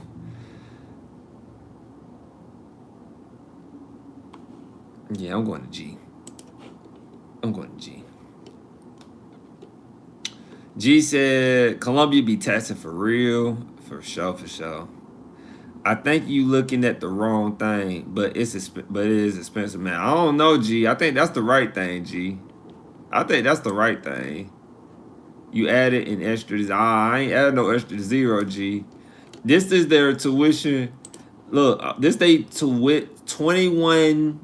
Look, this is their per point. I don't know if they count that as per Yeah, that's what I did. That's what I counted, right? Yeah. Look, this they per point. He said a little more actually. Look, that's the per point. That's what I got off the website. And then I did times 12. Let me know what you got. I got 21. We out here doing math. 2131 times 12. Because if you take 12 credit hours, okay. I'm about to say, yeah. Because, like, times 12 is a full-time student. Oh, I did put an extra 0. No. I did put an extra 0. You right, G. You right. I did put an extra 0. Okay. Oh, all right, I exaggerated, guys. If you watch that, you gonna be laughing at me. Probably about not even finish it, Lord. So I did put an extra zero. I did. So it's 25,000 per semester alone. Yeah. So then do times two. Yeah, it's 51 grand for both semesters. Then we do times four for year one, year two, year three, or four. Yeah, okay. Then it's 204. Okay. Now, okay. I was like 2 million. I was like, hold on, bro. Is this accurate? Is this accurate? Wait a minute. I did put extra zero. Still crazy, but less than you though. Yeah, I was at 2 million. I was about to say G. I was about to say G. G. Uh they charging G. They charging. So that's the teachers college. Very interesting. Very interesting. And so that is it, guys. And we might live stream if anybody wants to tune in. I don't. We might. If we can pull some, I'm pretty sure we can. If we can pull some more stories, I might just talk about it's highly prestigious. Yeah, we could talk about it Sunday. I'm really considering the live stream Sunday, even though I'll be doing schoolwork. I'm considering it. It depends how much my schoolwork drains me a little bit, and because what I'm thinking about doing is grabbing some lines from school and talking about it on the live stream. Just talking about some lines of things. Because I'm talking about you was live Sunday, weren't you? Yeah, I was live Sunday, G. Because my mom. No, it wasn't my mom that weekend. It was my boy. My boy left for the army. He left for the army, but he had a going away fish fry cookout. So I drove back home. I drove back home that weekend. And then yeah. Then I came back on that Sunday and I said I'm a live screen. I'm a live screen. Nah, you good, G. You got it in now, man. I appreciate you, G. All I do, I know you gonna either watch a little bit. If you don't watch the whole thing, you watch a little bit. So I appreciate that and love that. And so we got some ideas coming too. But school is eating me up. They coming off a little aggressive this school semester. Like I got an assignment due next week. It sounds accurate, but we had some stuff due this week, which is weird. We never had stuff due in the first week of school, and it was actual like it was just a discussion, but we actually had to read. And usually we don't get readings until like next week. The first week be like you trying to get your feet wet. So, but Sunday I'm gonna see what I can do. If I don't really get much, then I won't. But school is harder than work right now. Yeah, school is harder than work. Like, yeah, yeah, yeah. School is harder because it's my last semester. Yeah, school is harder because it's my last semester, and I'm getting that laziness. Like, I just want to be done so I can focus on this and working. But you know, so yeah. Masters is a lot of reading for the most part, right? Yeah, that's why I'm not gonna lie, that's why I can sit on here and talk about higher education for all these hours because right now, actually, G, I'm in a class right now called organizational. It sounds like my undergraduate degree, but it's a class on it. But it's about higher education. It's like organizational theory. It's like higher education, organizational theory, something like that. Not that exact thing, but something like that. And we're going to be applying theoretical frameworks into higher education settings about what's going on in higher education. And so they giving you a bump after that. Probably not. I'm gonna probably have to go get another job. Had to get another job. That's usually how it goes in higher education nowadays. Right now, I almost cussed G. Higher education is I'm straight with what I'm getting right now though. But it's one of those type of what's another word for the S word? it's a uh it's a dump fire business in higher education. Like you gotta leave. Like once my master's is conferred, work there like probably 1 year, 2 year tops. I'm going somewhere else. Unless this don't do right, I'm going somewhere else. But I'll actually have more time with this at the master's program. So I'll actually start getting like trying to do collaboration with interviews and stuff like that. So G said, yeah, most people couldn't go to school, talk about the same thing to go to work. Yeah, most people couldn't go to school, talk about the same thing, go to work, talk about the same thing, and do a hobby / side hustle and talk about the same. G said, I have heard you cuss before, LOL. Yeah, I try not to because I know like in the future when kids are watching, I don't want to be cussing. So I try not to cuss. But sometimes it slip, but I try not to. I heard you cuss before, LOL, so it wouldn't bother me, LOL. I feel you. A whole load off after this Masters, I'm sure. Yeah, it will be for sure. For sure, for sure. So I found my stress relievers throughout though. But G, don't let me hold you up. I'm gonna tap back in with you, G. Hopefully, if you ain't busy. Hey, hey, G, we coming, man. We coming. Every time I turn this camera, I ain't gonna lie, the energy come. I be like so close to a nap, and I just be like, man, I'm from the live screen, man. I'm trying to keep it under 5 days. I'm trying to live screen like within 5 days. That's the goal. Live screen within 5 days. And then yeah, I appreciate that too. I enjoyed it too. And G said, and then PhD right after this? No, G ain't doing no PhD. Done. The PhD gonna be this business. That's the PhD. They can. Hey, I'm getting me an honorary doctor. Everybody getting an honorary doctoral degree. I'm getting me an honorary doctoral degree. It's done. I'm getting me one. Since they want to give them out like they pieces of candy, I'm gonna get me one like it's a piece of candy. And then yeah, that's good. You bring the energy when you can. Yeah,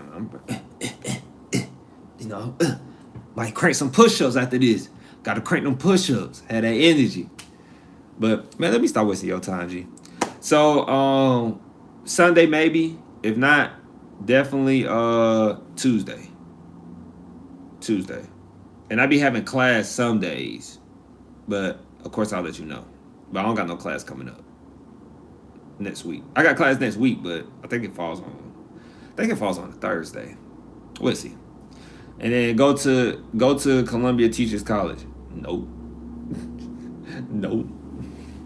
I might would accept it because I'll probably accept Columbia, yeah. I'm like, y'all treated my boy G right, so I'll do Columbia Teacher College. Let me get an honorary from here. And so what I was gonna say.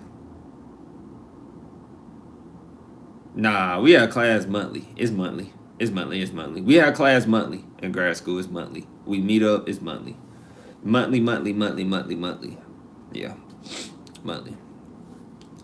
Still a lot though, because you gotta think. I do my reserves. Yeah, they was yeah. She said they was all right sometimes, and I do my reserves monthly too. So I'm gonna be up some days, man. I'm gonna be up. I can already see it. I'm gonna be up. I'll be tired. Monthly. Wow, never heard that before. Yeah, it's monthly. It's definitely monthly. Because it's a full online course, and we just meet up monthly and do our schoolwork. And I always try to get something that balances out with my it's higher education advice.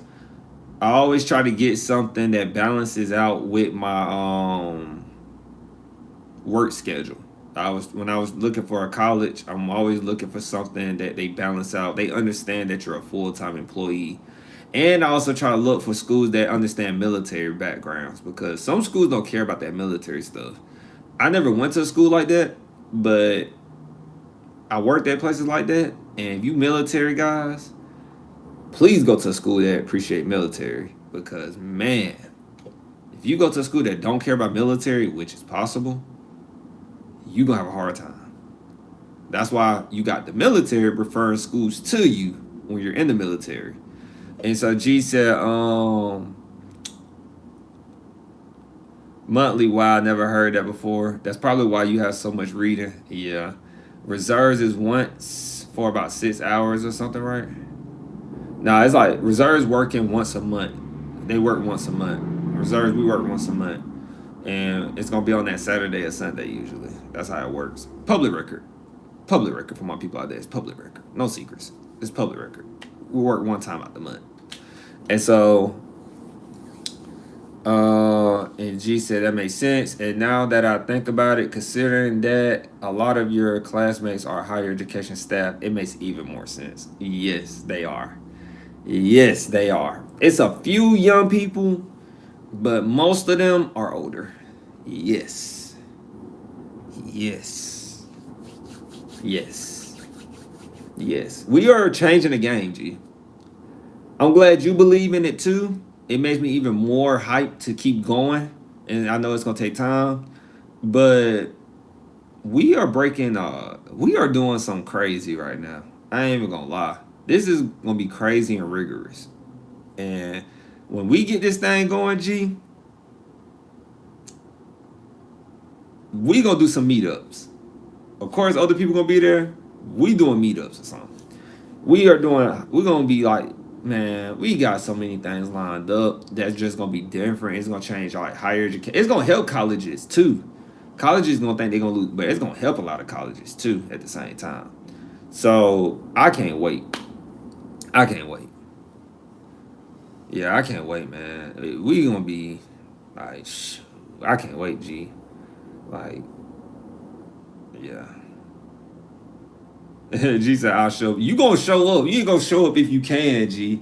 You gonna show up. You gonna show up. Let's go talk about if I can. You gonna show up if you can. Hit me with the if you can. That sounds like what you say in business meetings. I'll show up if I can. But you know, guys, we have some work to do. No. You gonna show up.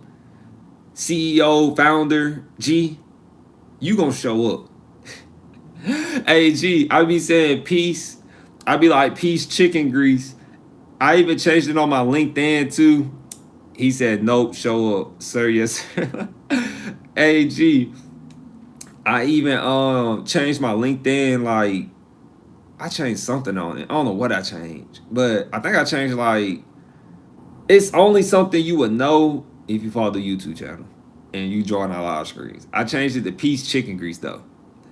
Every time I say something, even in class, we had class, I said peace chicken grease when I left. Ain't nobody gonna know. And people just gonna be asking me like, why you say that? And I'm like, man, you gotta join the live screen. You don't only know what peace chicken grease mean.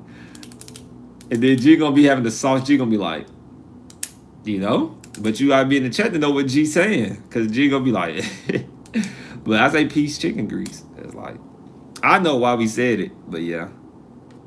Yeah, I like that too. I was like, yeah, I like that. Definitely like that. I like that too, yeah. Yeah, I like that. Yeah. Yeah. Yeah, man. Community, man. You can't get it like this. Talk about higher education, saving money in college. Like G said, it's a Southern thing. Do they know you be doing content creation? Uh, my professor knows. Like my head professor knows. I was kind of like that. I didn't want them to find out at first, but now I'm in that. I don't care because I know I'm consistent now, like really consistent. I know like this the lane to go. So my professor know, my head professor.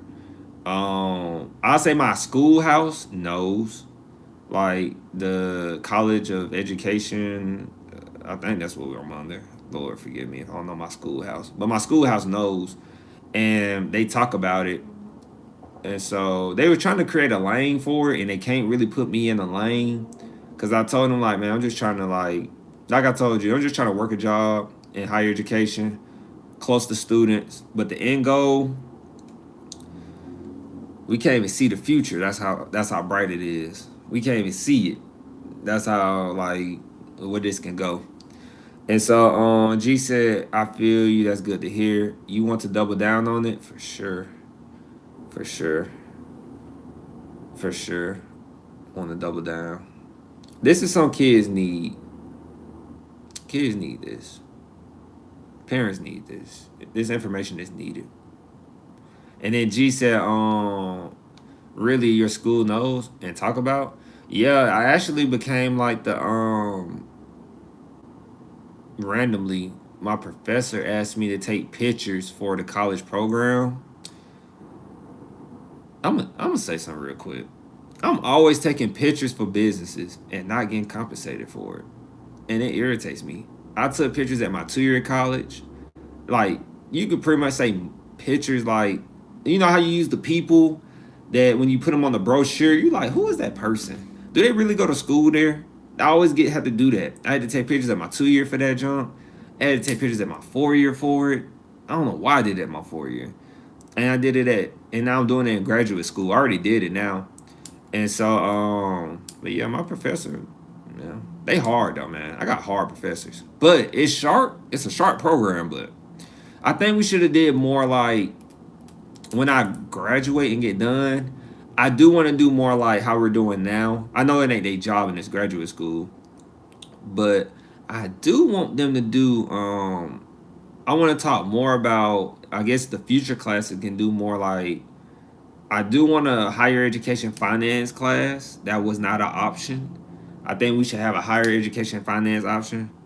A higher education finance option. And I think we should have a higher education like politics. Like, it's all politics. Yeah, but like a more thorough of like, maybe I'll do that in this class, but more like a focus on it, like breaking it down. Like how like only I know that because I'll be in it, but every state has their own system of Georgia. Like, not system of Georgia, but some similar, like in different states. And so G said, nice, you better start that photography side hustle. I don't know, man. I should. We'll see.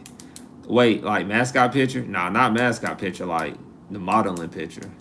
And then I thought you was actually taking the picture. No, I wasn't taking it. I was in the picture. I was being told what to do, like a mannequin. And then you think it's a diversity thing? Why they want you to in the photo ops? That it could be. You know, like, we don't have a lot of African Americans or black students, for my people who claim to be black or African Americans, but we don't have a lot of us in higher education. Or black men going to college, black men going to college, period. Graduate school. But black men going to college is, the statistics are low. It's low. It's low. But that's no secret. That's you know, like, it's very low. And if you see a black man in a graduate school, whew, rare. That's why I say go to college, y'all. It's a lot of people getting education and they making money. My professors, they getting paid. And they all got PhDs. You gotta be worth some. And so G said, oh, modeling. You think you could model? Not model heavy. Not like that. Not heavy. Like, you put some emphasis on. I'm reading it, G. You put some emphasis on it. But like, definitely for a picker-upper for some few dollars. And then you feeling in that shirt, so you may not be too. Just said, I'm glazing that LOL. Crazy.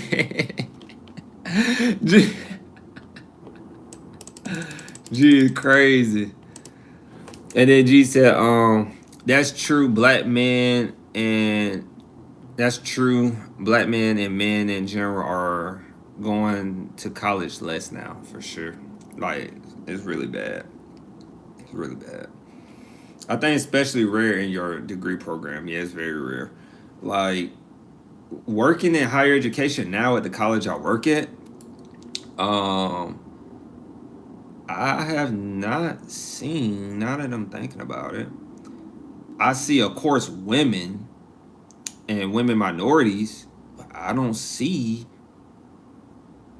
any black men doing what I'm doing. If I had to put and say I'm looking for it, I don't see it. So, very interesting. It's a very, for anybody who wants to work in higher education, yeah, they do work as professors. But like staff, if anybody wants to work in higher education and you have great people skills, like really good communicative skills, which is the future with technology growing, and people want somebody to sit down next to them and help them with basic computer skills, people need that today. Literally, you're getting paid for it. I get paid for that. I help with a lot of support things with students and setting up their schedules, of course, as an advisor. But disclaimer, I am not a financial advisor, but an advisor in higher education. So if you have great communication skills, look into working in higher education. Just look into it. Look into it. G said, what did G say? Hold on, G. G said, I think I told you Columbia has a program where they are trying to get more diverse group of people to get PhDs and work as professors. I think Columbia allocated like 500 million. Jeez. To get people like you to get PhDs and be professors. That's nice. That really aligns with you. Yeah, I love talking to people. Like, not even gonna lie. Like, I know we just talking right now, shoot, might well to G. And to G or me, like, I do gotta go in a little bit, but what else was I gonna say? It don't feel like I'm working. When I'm talking with, if I'm talking to a staff member, well, I'm staff, but if I'm talking to another staff member, or if I'm talking to an instructor, because I work with instructors too, making sure they programs align, like what should the student take. Or if I'm talking to students, that's going to be more of my job, really, just communicating to students, like what they need to do, handing them resources. And that's when I learned in college that resources are handing people resources is a job. Because people can't find the resources if they really don't know what to look for. So that's pretty cool. Like just talking, like being a podcast without being a podcast. I feel. Don't let me hold you. I just haven't seen you in a while, so just we just talking, yo. We good. And then we just hit the 2 hour mark too. The goals will be 1:30, but with G in the chat or when G watching, we don't never get under that 1:30. I was hitting under 1:30 when you wasn't in this live screen, G. I was hitting under 1:30 smoothly. When G come in the chat, I'm getting about 2 hours. 2 hours strong. 2 hours strong. But shoot. Yeah. You gonna have to start being incognito though, G. I was doing good getting information out of you. You've been really on the fence lately. I'm gonna get more information out of you next time, though. I'm gonna get more information out of you next time, G. You've been making me talk this time, but I'm gonna get you next time. Because I don't really like talking about what I'm doing too much. We accidentally did 3 one time. We actually did do 3 one time. But I'm gonna get you to talk next time. Because you've been real low key. You might be closing a multi-million-dollar deal or something, ain't telling me. Shoot, I want to go to, what they say? I want to go to, I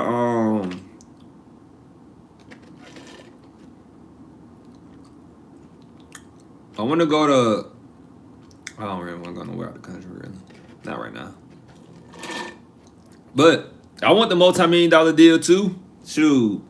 G said, yeah, let me stop. I think I might let you know who I am soon. Hey, I'm cracking the code day by day, G. G said, we friends now at this point, LOL. At this point, I know you got a little cousin at a 2-year college. I ain't figured out the state yet. I ain't figured out your state yet. Give me a little time. I'll crack that too. I got people that work at agencies. We'll figure that part out too. So we'll figure that part out. JK. I don't got no people at no agency. I'm just talking. You want to go, but you don't want to go. Or are you sure? Which is it? I don't want to go. What do you mean want to go? What do you mean? Like right now, lead the live screen? I'm going to lead the live screen. I was getting to the stopping point. And then I'll get to the stopping point. You will find me if you find the state. Dang, you that big? You that G Global? You ain't that G Global. If I find the state, I find you. You that G Global. I ain't saying I'm popular, but I'm kind of known.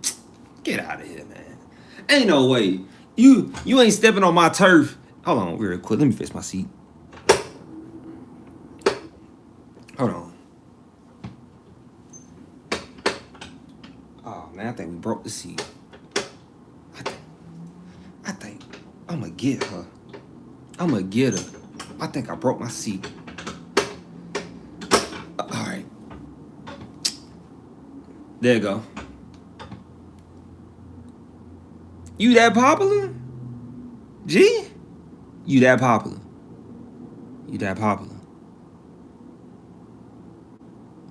You that popular? You that popular, G? I'm really finna look. I'm really trying to think. South. I don't know though. You could be up north. You could have stayed up north after you graduated from Columbia.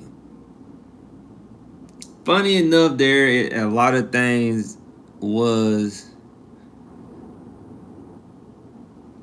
Funny enough, there are a lot of things I was the first at doing, and people like to talk about me. Ain't that popular? Ain't that popular? Just really unique. Poetic lines, speaking in codes and shit. Funny enough, there are a lot of things I was first at doing.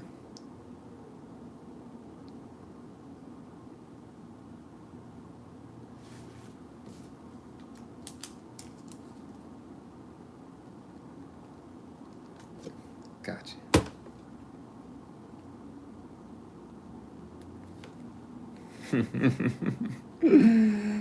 Peace, chicken grease.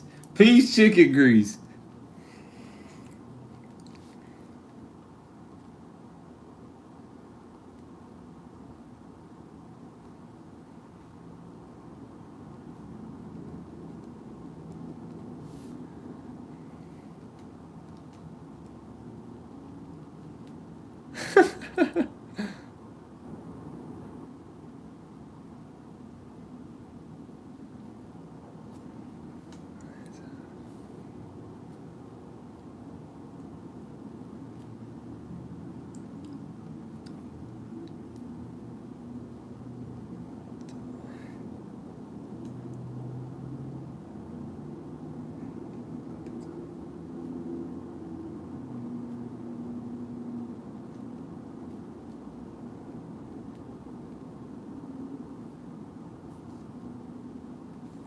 Alright.